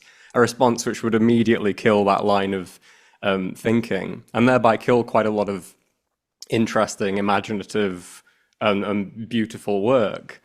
But it's dynamic, isn't it? Because sure, there's a way in which two-ness is held by oneness, and the theologists would tell you so, and but also two-ness has its distinctiveness. And there's a story in Plato's Dialogues where Socrates is one day watching the rain and sees 2 raindrops merge into one raindrop, and then there's a whole reflection on where did the two-ness go. So I think that, and similarly, science, it needs its contradictions because that's how things progress as well. So there's a dynamic relationship here. Yeah, in one moment, a strict bit of logic, needs the Aristotelian excluded middle and so on in order to get things to progress. But in another moment, you need the excluded middle if something new is going to emerge. There's all sorts of interesting stretches of imagination and strange conceptual flips in the history of mathematics. The Greeks famously being unable to discover calculus despite coming that close to it, just because they were uncomfortable with the idea of exponentials. As soon as you become comfortable with this idea from the outside, as soon as you're open to this, you discover this whole new realm. There are countless instances in mathematics in which imagination, at least as commonly construed, maybe not in the Blakean sense, but it restricts one's actual intellectual freedom and scope. An obvious example is multidimensional shapes, which are notoriously difficult to imagine, even for those whose entire day job is dealing in higher dimensional shapes. You can, with practice, imagine a 4-dimensional cube rotating. But if one starts trying to imagine a 10-dimensional cube, even for someone who works with 10-dimensional cubes on a day-to-day basis, it becomes apparent that there are certain forms, certain kinds of truth, certain kinds of realities, which I think are legitimate realities, which you can only commune with by amputation and suppression of human imagination, at least in the narrow sense of the word. And if Pythagorean sensibility is correct, and numbers express divine transcendent realities, it means that there are certain transcendentals, like a pi d cube or a -1d cube, which not only need imagination, not only they do not need imagination, they also need a suspension of imagination in order to pour this strange, intangible reality into us. Anything to add to this insane monologue? No. I mean, I think it's very pressing now because, of course, artificial intelligence, one of the things which you can do is find patterns in even 100-dimensional spaces. And that's part of its amazing benefit. Hence being able to spot what the human eye can't in, I don't know, medical data sets and things. But there is it's a tension. I don't know, perhaps the most famous living physicist who's very much on the side of geometry and what therefore can be imagined, if with the tools of geometry, is Roger Penrose, and he thinks that the reason why there's been no real great breakthroughs in physics ever since Einstein, it's just been developments of what Einstein saw, is because of the loss of insight and imagination. And I know there was a famous, if you're in this world, a famous speech given by Michael Atiyah, the head of the Royal Society, in the year 2000, where he sort of looked back and looked forward at that pivotal moment. And he talks about how algorithms and algebra, we know which are which can be formalized in algorithms, was a Faustian pact, he called it. I'll give this to you, this immense power, but you'll lose your soul. So even within physics and maths, there's this huge debate. Is getting a result enough? Or is that science losing itself to engineering? And a science that produces no insights, even if it produces lots of results. What's being gained, what's being lost. This is a very, very important discussion at the moment. It's extraordinary when you read biographies of the early 20th century scientists, how humanistic many of their educations were. Heisenberg was like very, very literate in Plato, in Neoplatonism. Schrödinger was very well read in like German classics. Niels Bohr was apparently just an encyclopedia of philosophy. There's a handful of them who are just like weird people who just their entire universe is numbers. Paul Dirac comes to mind, but science at the early part of the 20th century, at least for men of a specific demographic, seems to have left a lot of room to be a really weird person, to be like a really weird, rounded, spiky, strange-edged individual. Whereas my partner, girlfriend is a scientist at the moment, and there is an extraordinary conformity and sort of stasis in the kind of in the scientific world at the moment. You understand why all the weirdos would prefer to speedrun video games or whatever. We're losing some of the greatest minds of this generation, the greatest scientists, to sort of weird video game speedruns or some sort of strange internet hobby. Because science seems incapable of accommodating sort of those strange souls who drove it forward about 100 years ago or so. Yeah, well, just as you know as well as I do, perhaps better with that direct point of contact. These are very lively issues. Yeah.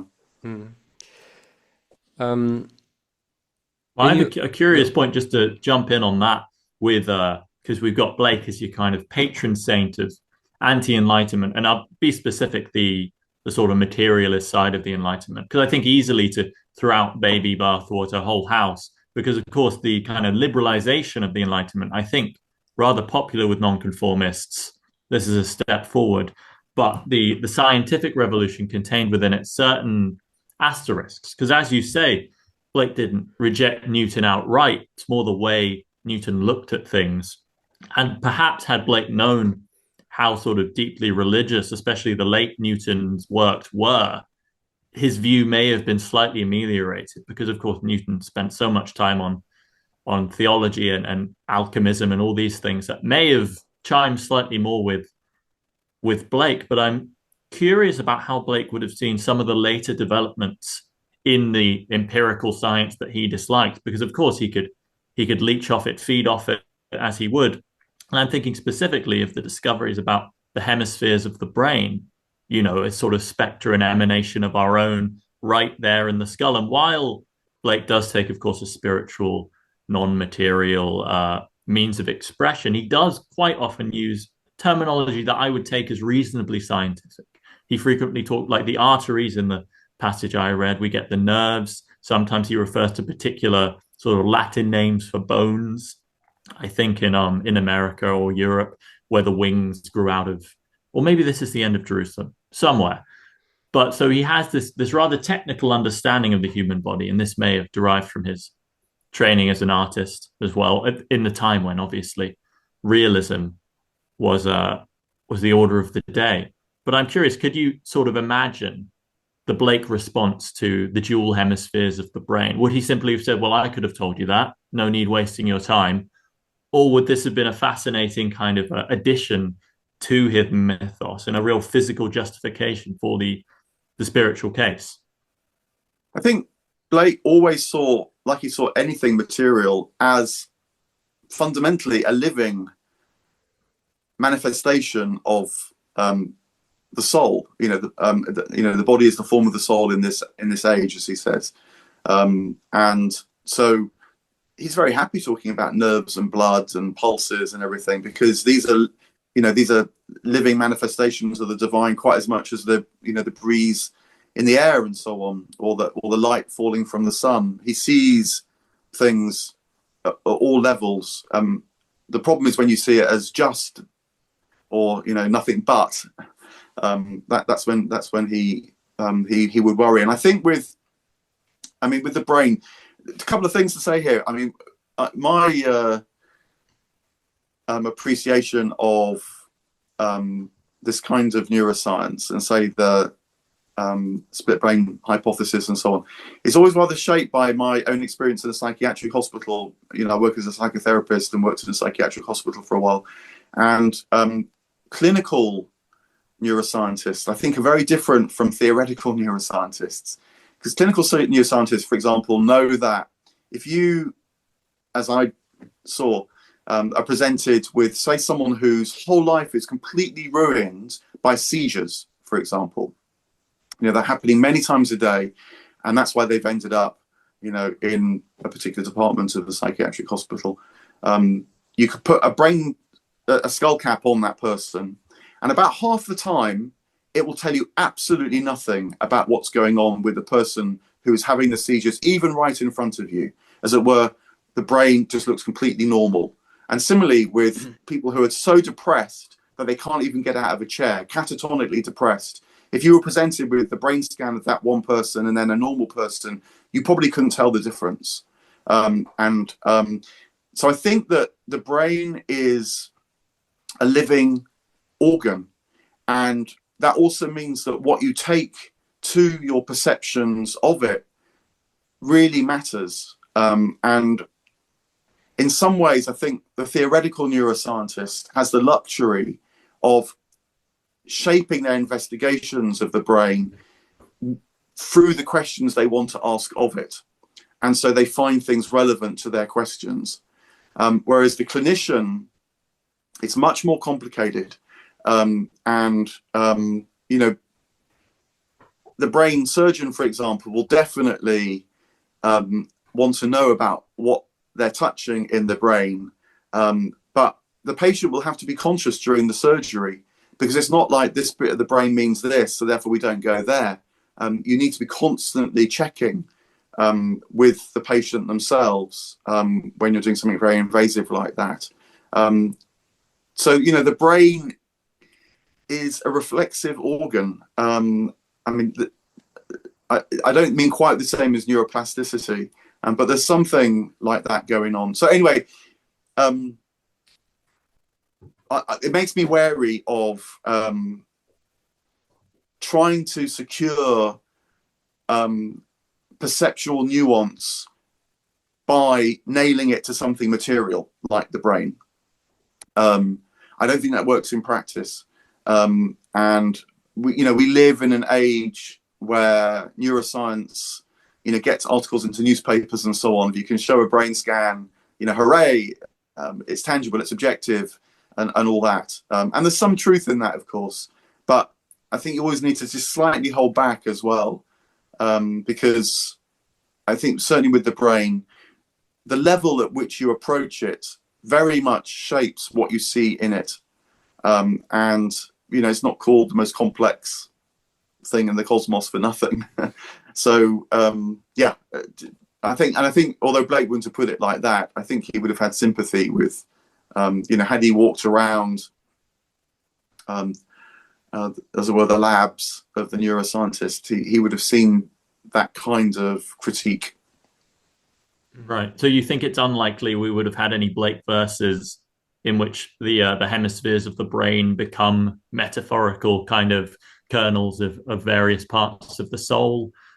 Is that a real wishful thinking on my part? He might have done that, but then he would have done somewhere else. You would have read something that contradicted that.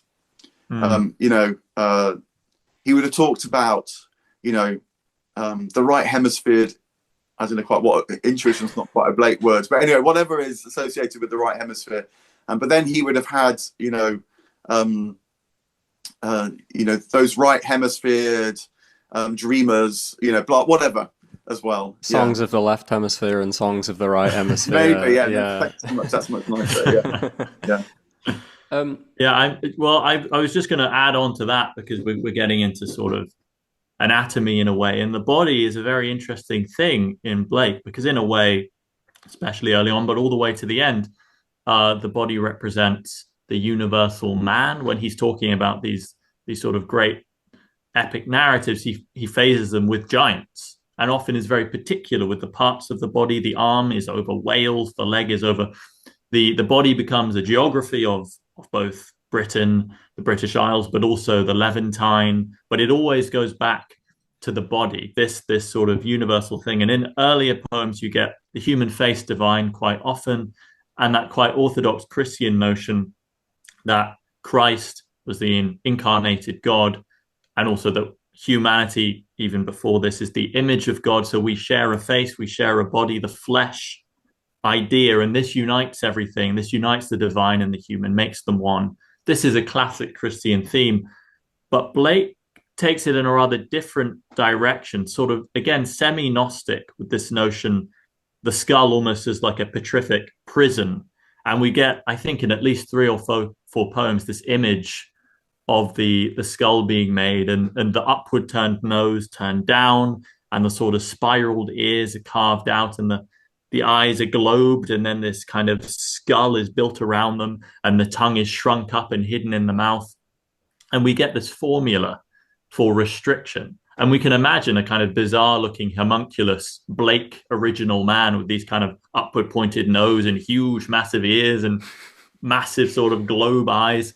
Perhaps this is wrong to put it in material terms, but the anti-idea is established reading it. But I do find it curious that despite all that, and especially when you see his drawings and paintings, he clearly is fascinated by the fallen mode of the human body and thinks it's essential in the narratives of salvation, the narratives of humanity. He never really moves into the world of disembodied spirits completely. There's always a sense, and I love in Milton, the specificity of Milton going into Blake's left foot, as though this might mean something. I'm not entirely sure what it does mean, but it might mean something. Right hemisphere. The right hemisphere of the foot. He put them in the wrong place, but was on the right track. But yeah, I'm sort of, it's another contrary that I'm curious about. Both the human body is a prison, the human body is a limitation of the senses as this sort of bedraggled version of an original, and simultaneously the human body as the divine image. The human body is the necessary embodiment of mankind, and as genuinely a thing of beauty, human face divine.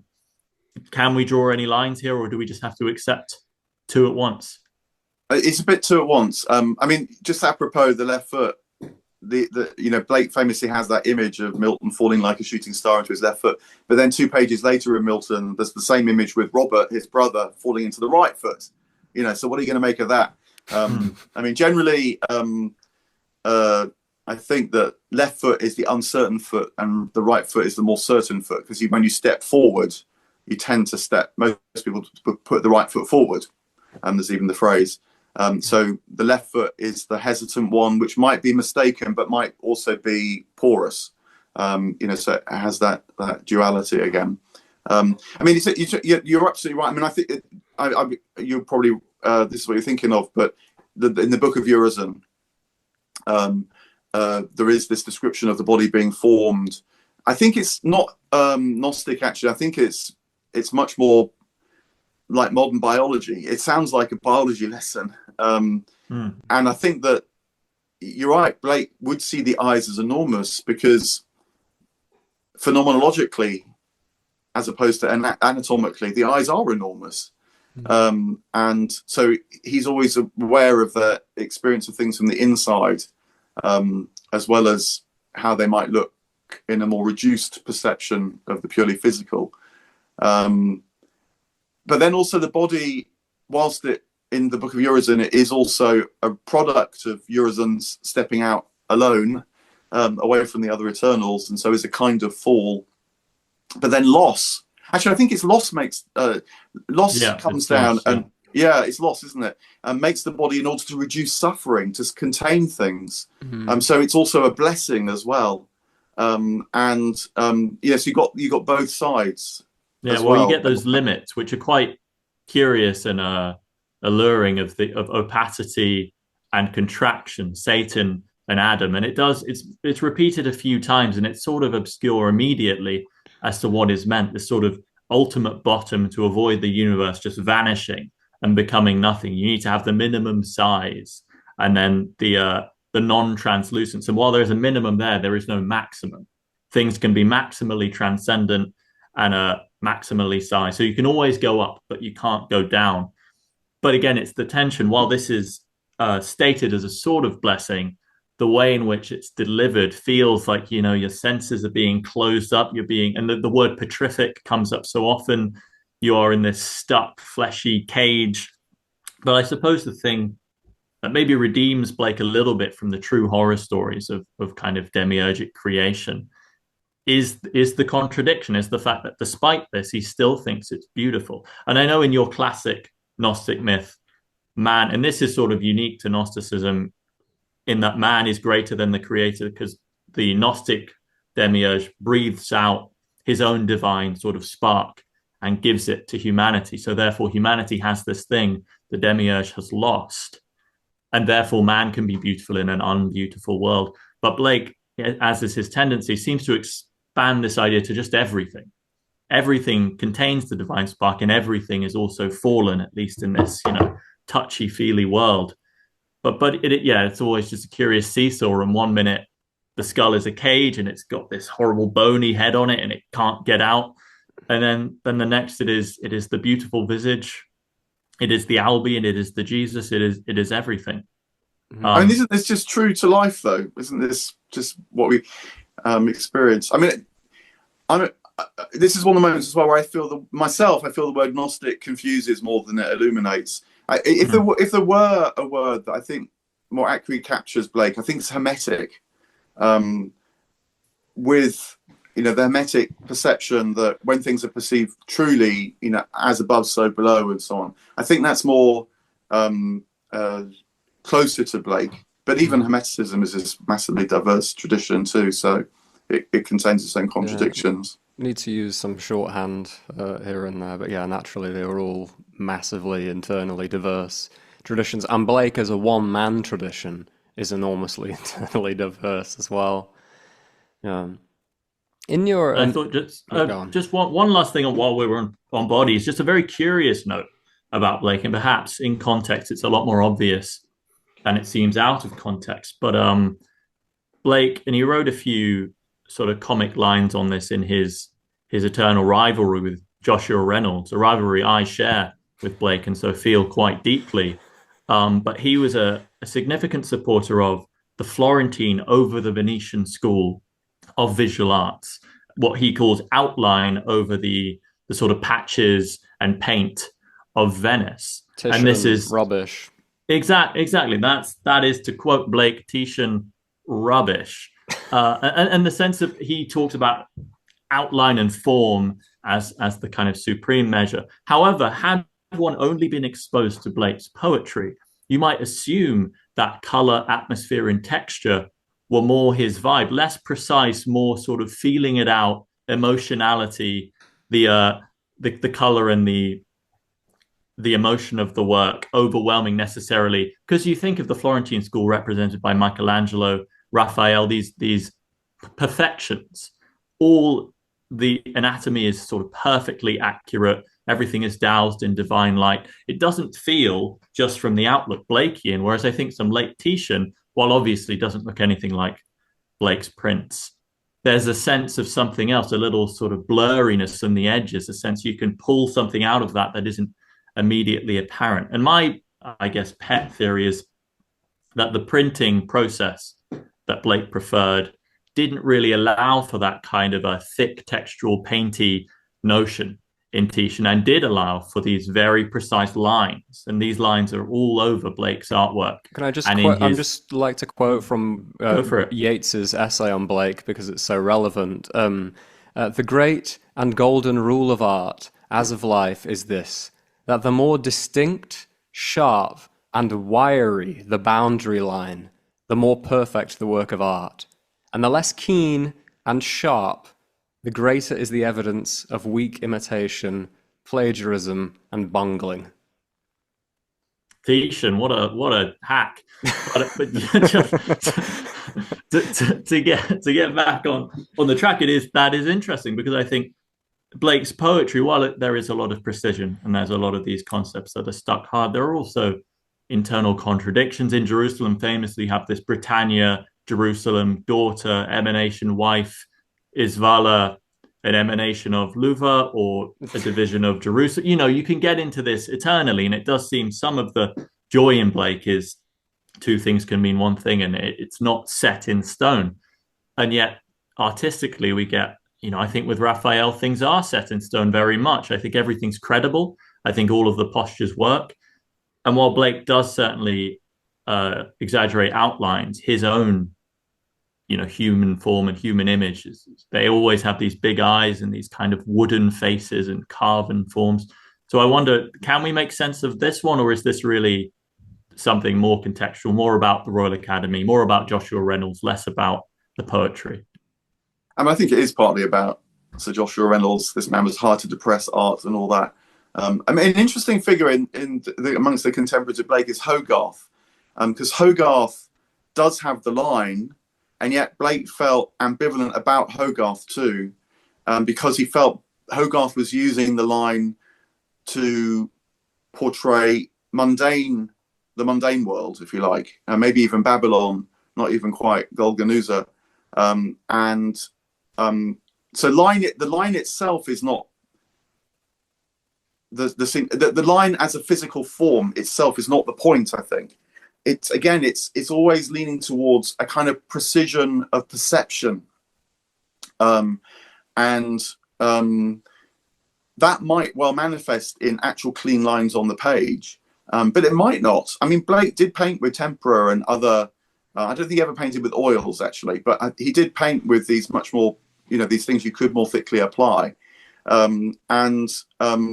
I think the point is, again, not to read it too literally, but to realize that the literal is actually a deeper kind of precision that Blake is pointing to. And I think he loathed Joshua Reynolds, not just because, materially speaking, Joshua Reynolds loved thick oils, but because it flattered the human form in its worldly manifestation, rather than seeing the human form divine as well. So it's that kind of precision.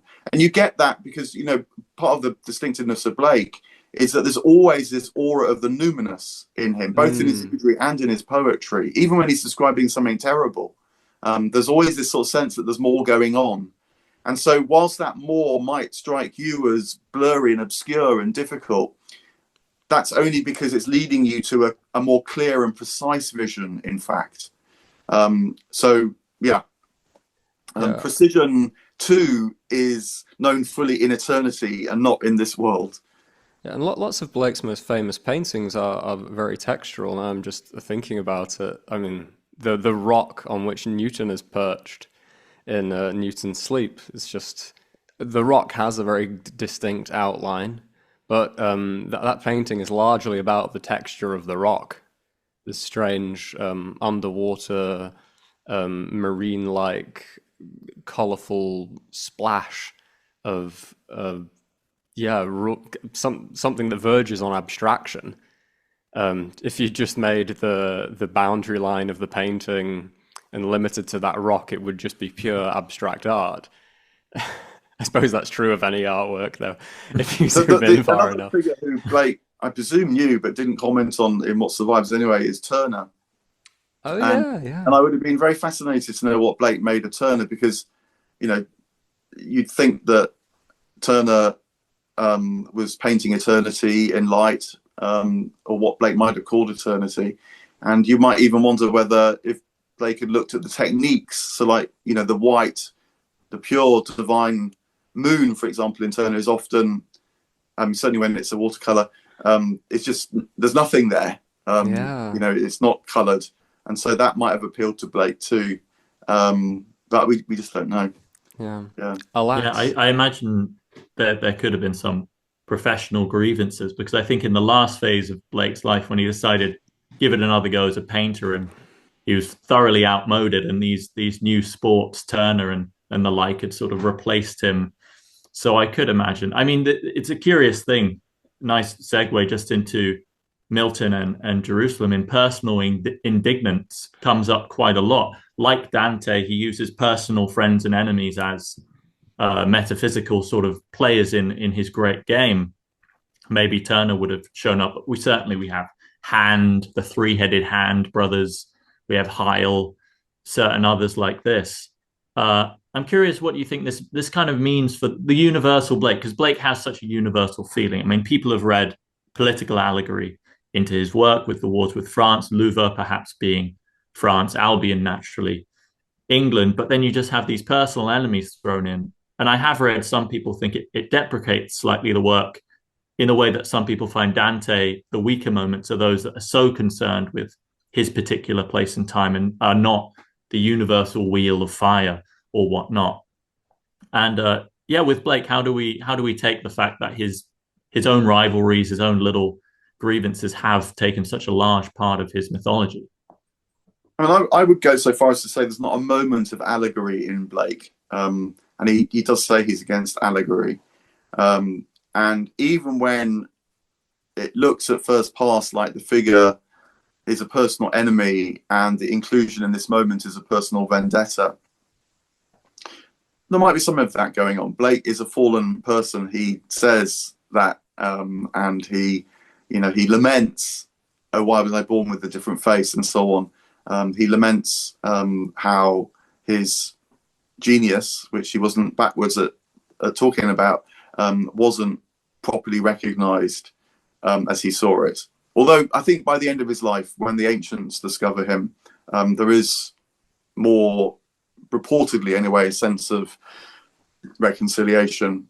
But I think that, so what it matters when Hand and Heil and all these figures are referenced is still the spirit of what they bring to the fore.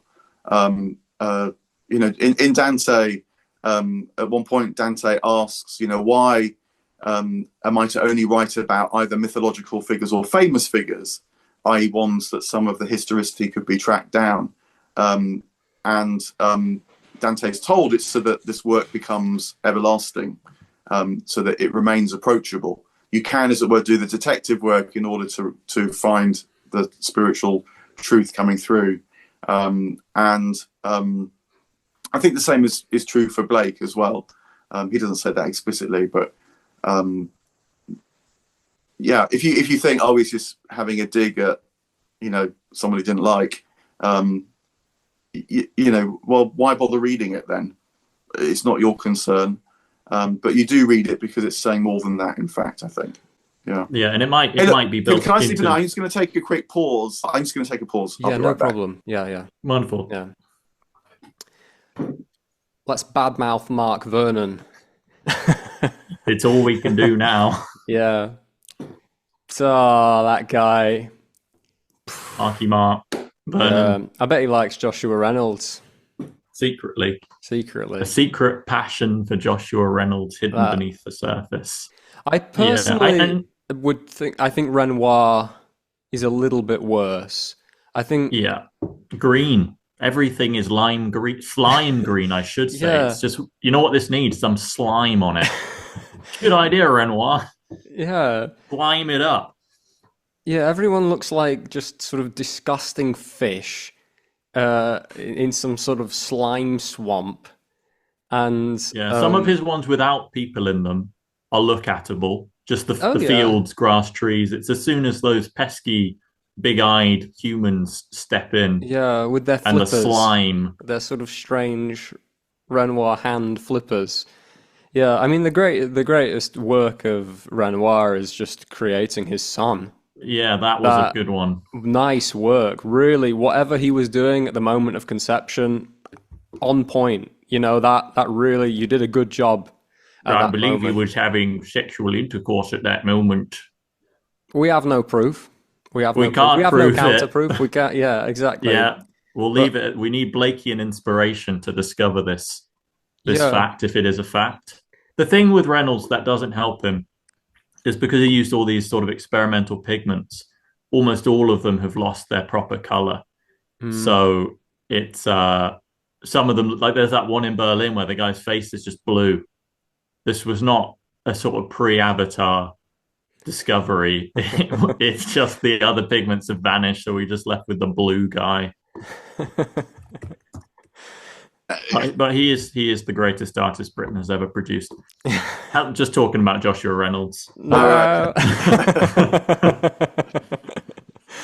no. uh, did in your childhood, Mark, did you ever have any visionary experience, or in later life, any angels, anything on in that ballpark? No, not like that. I mean, I feel like I've seen things that might be count as miracles, but not. What? I mean, I'm discounting the occasional psychedelic experience, I suppose, which I feel are in a different category myself. But yeah, nothing spontaneous, put it like that. Nothing with a clear outline. It's one of the interesting things about Blake's experiences. They're really not sort of wishy-washy. He's not descending into some vague feeling of connectedness. Well, it might seem like that at first pass because there is, like there's one story about he describes seeing a bucolic scene that turned into a sort of dazzling heavenly vista. Where the gold of the corn, as it were, in the breeze suddenly was, the heavenly spirit and so on. And he told this story in a soiree, and one of his listeners said, "Oh, where did this happen? Because I want to take my children to see it." And Blake famously, well, in the story, don't famously, but it taps his head, and I think he was saying, it's not if you go there, you see the same thing. But if you work out what it is to engage with reality through its interiority, then these things start to show up to you. The miracles that you witnessed, would you say that they would only really appear as miracles because you were attending to them in a specific way? Or do you think they were the sorts of things that if you showed them to anyone, they would also interpret as miraculous? No, they could certainly be discounted. There's always the magician that could, do the same effect and so on. I actually like it, the distinction that's made by John in the Gospel of John, where there's no miracles, but there are signs. And I think that's the point, again, that if you just take it at surface level, you kind of miss the point. But if there's enough jolt of wonder that it unsettles your assumptions, then, as it were, in the next moment, you think, so look, what is this opening me onto? And so it becomes a sign rather than a miracle that you then have to have ridiculous discussions about whether it really happened or not. Yeah. In your go on, Milo. Well, I was just curious while we're on this sort of point and the visionary nature of Blake and his writings, and including sort of his personal enemies and people he's interested in, and really the frame narrative, particularly of Milton, but it does come up elsewhere, that this is a vision Blake has been shown directly and now directly writes it down.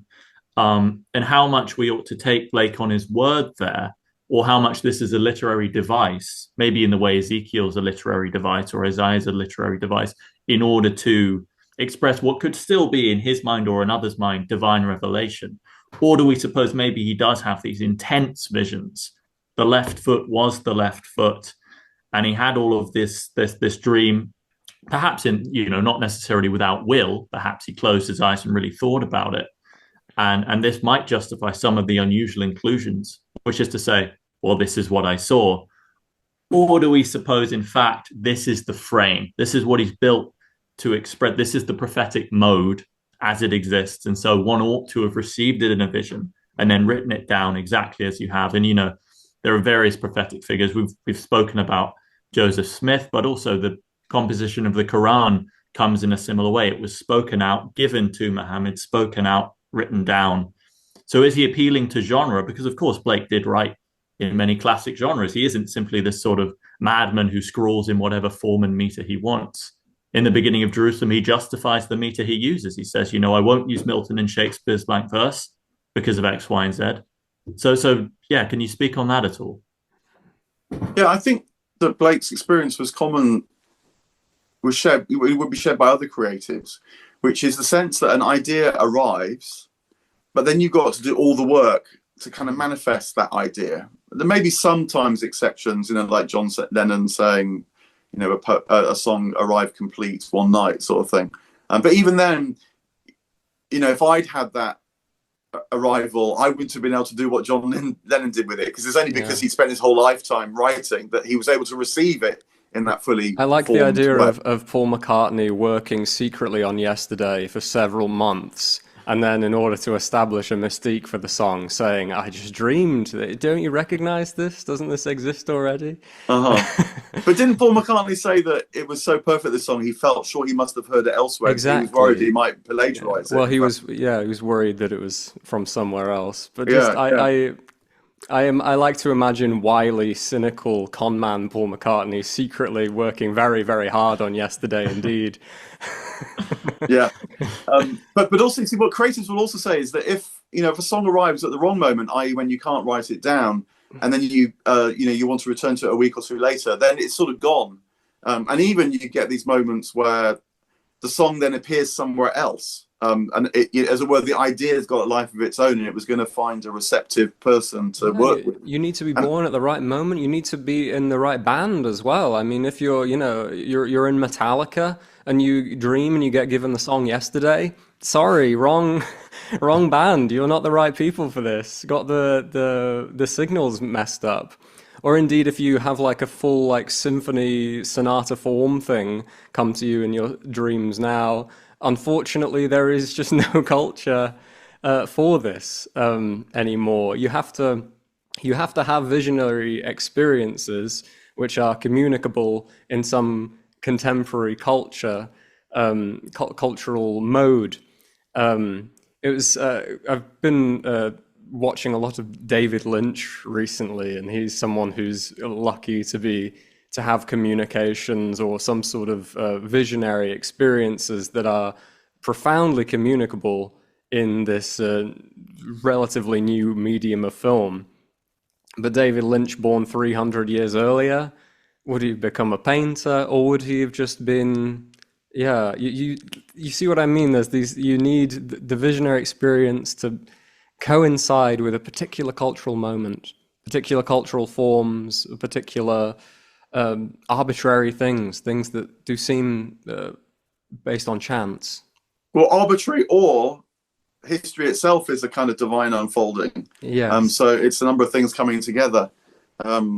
Certainly, we're close here to, why do Christians only see visions of the Virgin Mary, and Hindus only see visions of Durga or something. Yeah, no, that's interesting, isn't it? Yeah. But I think you're right. There's more going on than just a solitary skull receiving downloads. And even Blake will say that. So like you mentioned Jerusalem there, Milo. He starts off by saying, every morning I awake and hear the words of the divine Savior dictated in the words of this mild song. And you think, he's talking about a download. But then a couple of plates later, he says, but I had to decide, as you say, was I going to write it in the form of Shakespeare, Chaucer, or Milton? And I decided none of those would do. Activity is, if you feel you're a moving activity, either in the moment or because you spent a whole life getting ready for this reception, then you're missing the point of revelation. Yeah, and also just how you appear in the context of everyone else around you as well. You can imagine 1 billion monkeys sat at 1 billion typewriters. 999,999,999 of the monkeys, by sheer chance, are writing Hamlet continuously without error. They do not know they are writing Hamlet. They are just monkeys slamming the typewriter. And every time, by sheer luck, Hamlet is being written. One single monkey, however, is hitting the typewriter randomly and producing text text which looks to us genuinely random, devoid of intent, devoid of semantic value, confused jumble of letters and signs. Would not, in this universe, the text produced by the single monkey, despite its lack of meaning, seem more sort of mysterious and miraculous than the hundreds of millions of Hamlets being produced, despite both bodies of work being produced by sheer chance? I mean, maybe what you're really nudging to here is the role of wit in this as well. I think there's no coincidence. There's no coincidences that wit means both kind of sharpness of mind, but also levity, humor. And I think that humor is a huge part of it. And Blake uses that. You know, I think he loved to tell the stories of seeing angels, partly because they're so strange. But that wasn't just playing with you. It is part of the preparation for receiving more, because humor, of course, is a shift of consciousness, and the boundaries become a bit looser and you become a bit more open, and you might receive something in that witty moment that is full of wit, as in insight as well. Yeah, so that's another important factor in this world that Blake invites us into. And while we're in sort of this world of cultural specificity in the moment and the man, I'd like to bring in, if there is any kinship at all between them, but the question of kinship between Blake and Tolkien. Now, on the face, these are very different figures. We have the kind of a mad brain explosion of William Blake's poetry against the very measured, almost Victorian prose of Tolkien. You have the great pronouncements of Blake, who is the prophet on the hill, who is bringing on the apocalypse, very possibly, against Tolkien, who would very consciously say, mine is a fairy story. Mine is, it's just a fancy. Don't worry about it. I got to leap in here because, you know, Tolkien is asked at one point, is Middle Earth real? And he goes, yes. You know, which is very it's curious. So we need to say. be, you know, I think you need to, and also, I mean, Tolkien famously loves Anglo-Saxon words, not Latinate words, because he felt there's this kind of rich soul in the Anglo-Saxon. And so I think he's quite close to Blake in that as well. Yeah, and it's a curious closeness again, because I feel like as people, as personalities, they're rather different. And obviously the world in which Tolkien was writing is now the fully mechanized, you know, between and in the wars. And his story is so much about loss, not our divine prophet, but the other kind of loss of the end of magic, of the end of of this kind of Albion, and the coming of a different kind of world. And of course, he was Catholic and did believe in the redemption and that all this was to come. But it's a sort of it's reclining, it's falling back. The elves are leaving, the world is fading. Whereas, of course, Blake gives us that narrative. I mean, most of Jerusalem is the fall, but he then gives us the upturn. And I guess that's the prophetic feature of Blake. But I wonder, you know, had Tolkien been born when Blake was born and Blake born when Tolkien was born, would Blake have been a fantasy author who wrote books like this? Yeah. And who kind of, you know, maybe in his heart really thought, yeah, this is meaningful? Because, of course, Tolkien thought it was meaningful. In his later writings, he was trying to ensure that the creation narrative with Adam and Eve could coexist with his narrative, his own sort of sub-creation. And he always called it sub-creation, never hoping to supplant, you know, Uru or the one God. And I wonder if it's only because of when he was born, he didn't become one of these kind of self-proclaimed prophets or genuine prophets. And if it's because of Blake being born in this non-conformist bubbling, that suddenly his work takes on a certain reality. Because, of course, he thought maybe if he didn't necessarily believe the Zoas were physical, real, actual divine entities in the way of the Greek pantheon, but he nonetheless thought they represented something real in the way that I think in Tolkien, all these various characters and races, they do represent something real. There is a truth in that, but the way we encounter them is so different. Even now, if you put Lord of the Rings here and Jerusalem there, you aren't going to go into them with the same mindset. Is this just context, or is there something else that separates what we define as fantasy and what we define as something else? I mean, we don't even have a great word for what Blake is. People don't want to call it prophecy. They don't want to call it religious texts necessarily, but equally, we don't want to say, well, it's a fantasy story meant to entertain with all these wonderful gods and characters and an epic poetry. No, I mean, part of the reason why Blake isn't often called a fantasy writer is because he rather inspires the fantasy writers that follow. So that would get it the wrong way around. I mean, I think you can say for sure that there's one difference between Tolkien and Blake, and that is that Blake would never have written a book with the title The Return of the King. Especially when it referred the king, and that references to a worldly king. Blake is quite clear that he didn't think monarchy was the way to go. Although even now, then, I think that that's because the particular monarch in front of George III, he felt was particularly mistaken because he was the deist. And I think actually the current king, who I think is actually one of the few people that really understands Blake, because he had his spiritual director, Kathleen Raine, who was one of the few Blake scholars, in my view, that really understood Blake as well, as his spiritual director. So even now, I think that might have changed. Context, does always Could Charles make Blake a monarchist? That would be a real achievement. I've seen the light, Return of the King. He'll write it now. That's what he was waiting for. Blake's is not like he's never an ideological writer. He's not against monarchy per se. He'll always tell you why, because the spirit that's being manifested is wrong, so that means that things can change over time. Yeah. Yeah. Also, I think Blake probably wouldn't have ended his the Return of the King on such a pessimistic note, or the scouring of the Shire is the thing that you're left with at the end of Lord of the Rings that stays most strongly in the memory. For me, I find like the Grey Haven sort of epilogue is overshadowed by this really dark, pessimistic note on what Saruman has done to Albion, has done to the old England, the old world.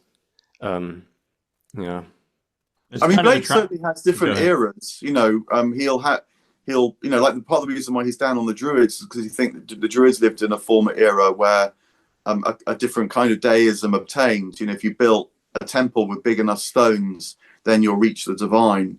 That's an era with a misconceived sense of things. So he definitely has different eras, and there's a sense not of development so much, but maybe of evolution, not in the Darwinian sense, but in the sense that because it's not just linear progression, but there is a kind of something new is born that's not just random, but that does somehow draw from the past. Sometimes people feel Blake had notions of reincarnation for this reason. Reincarnation is not like I die and then pop up again somewhere else. There's something much more subtle going on. But nonetheless, the life I live now does matter to what might happen in another time and place. And if we're sort of, I suppose, probing the fantastical world of Blake, if we can call it that, and his various notions and characters, I think one interesting thing, and this perhaps also plays into evolution and development, because we see the same sort of myth reiterated and advanced upon and developed. And I haven't read The Four Zoas, the sort of great unpublished Blake poem, which perhaps expands on several points I have queries about, but it's curious, for instance, in Jerusalem, the finale of the fourfold man with all of the Eternals kind of reunited into one. But Tharmas is the character I have the most questions about, who seems the most absent of the four, Tharmas for sensation. And it's curious, in a formal sense, why Blake didn't feel, I suppose, the urge to include. I suppose the whole point is during the division, inequality reigns. But to not give this character in this quadrant, I suppose, of reality, a fair sort of swipe at the game. It's mentioned offhand. I think at one point Lover is said to have killed Tharmas in some brief skirmish, in the kind of metaphorical sense at least. But why is it, you think, that that this lack of balance comes about? We get a lot of Vala, you get quite a bit of Lover, and then Urizen Lost. These guys, they're really represented, but the other side, we're left wondering, and I wonder if the Four Zoas is actually the account I'm kind of thinking of or looking for. Maybe part of the reason why the Four Zoas was unpublished was precisely because Blake realised that quaternities aren't adequate. They maybe describe a moment, but not the eternal vision. Because I think it's not so much balance that matters, because the relationship between contraries is asymmetric. There is always a tendency towards the divine, and certain forms in Jerusalem are annihilated. I mean, the most obvious is the spectre.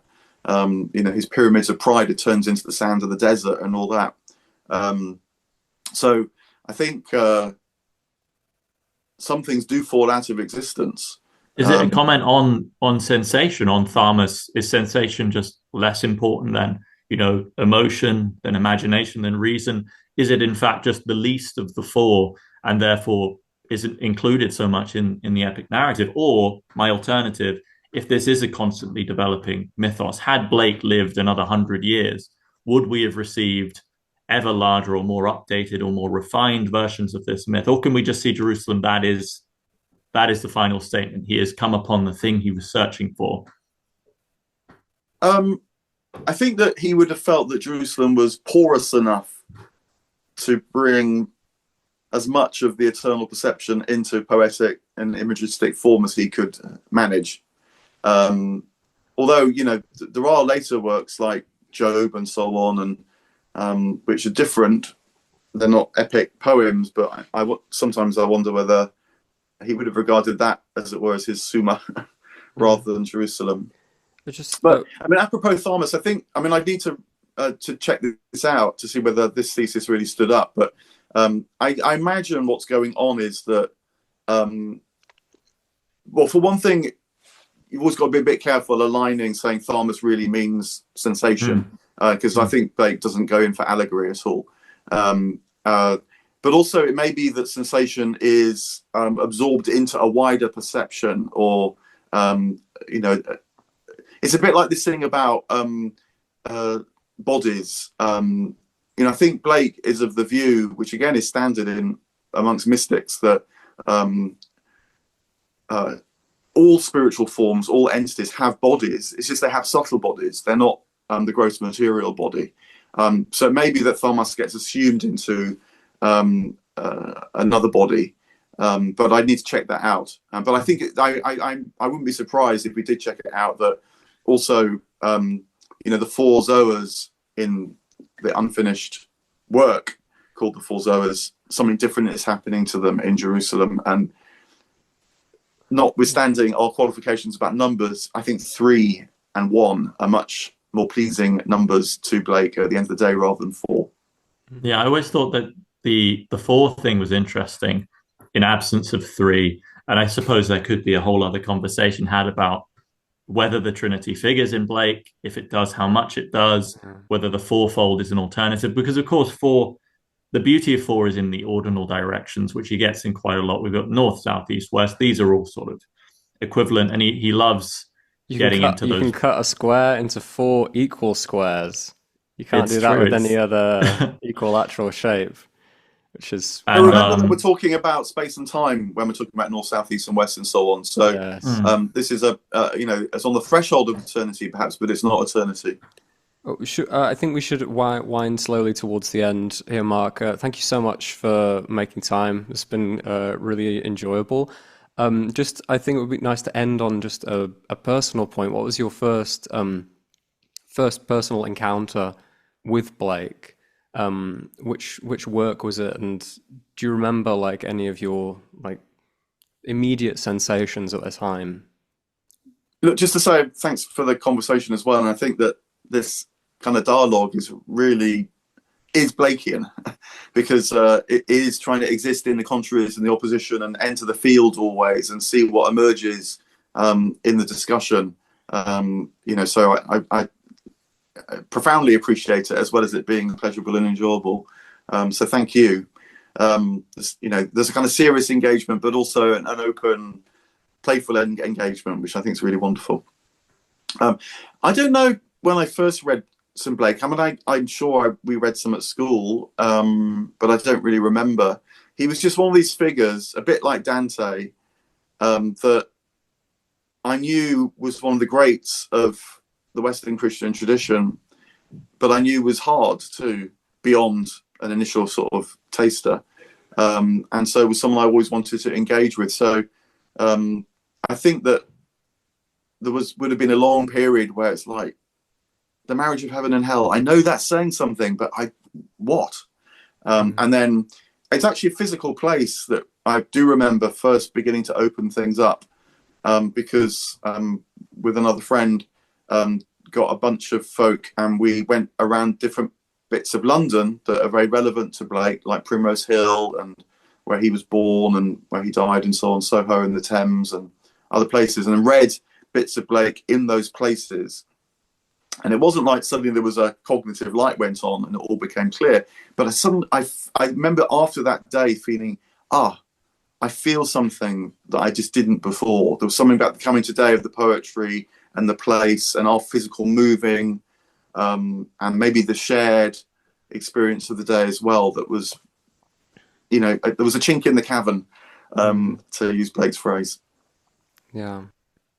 Okay, wonderful. Thank you so much for your time, Mark. Well, there's one last question I'd like one to last ask. question. So Okay. I think it might be self-evident, but a question we often ask is, if you could add a single additional text to the biblical canon, it would be in the liturgies. It's there every Sunday. It's just Passes another all the one. councils. It's just no it's one there. questions it. It's like Revelation. Got it in last minute. It's there forever.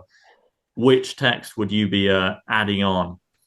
I mean, Blake would be a bit like the Book of Revelation that squeezed into the canon at the last minute, and about which there was much dispute. It would be Jerusalem, the Emanation of the Giant Albion. Oh. It would bamboozle many people, no doubt, but I think that is where the richest expression of Blake is found. There's endless proverbs and sayings and poems that are rich in their own way, of course, but if you want the text to live with for life, if you had to pick one, then that would be the one. Great. Yeah. Wonderful. Yeah. If Rowan Williams wants to talk about Dostoevsky with us for 2 hours, send him our way. Yeah, wonderful to talk with you, Mark. Have a lovely day. Cheers to you guys as well. Thank you. Yeah. Bye-bye. Bye. Bye.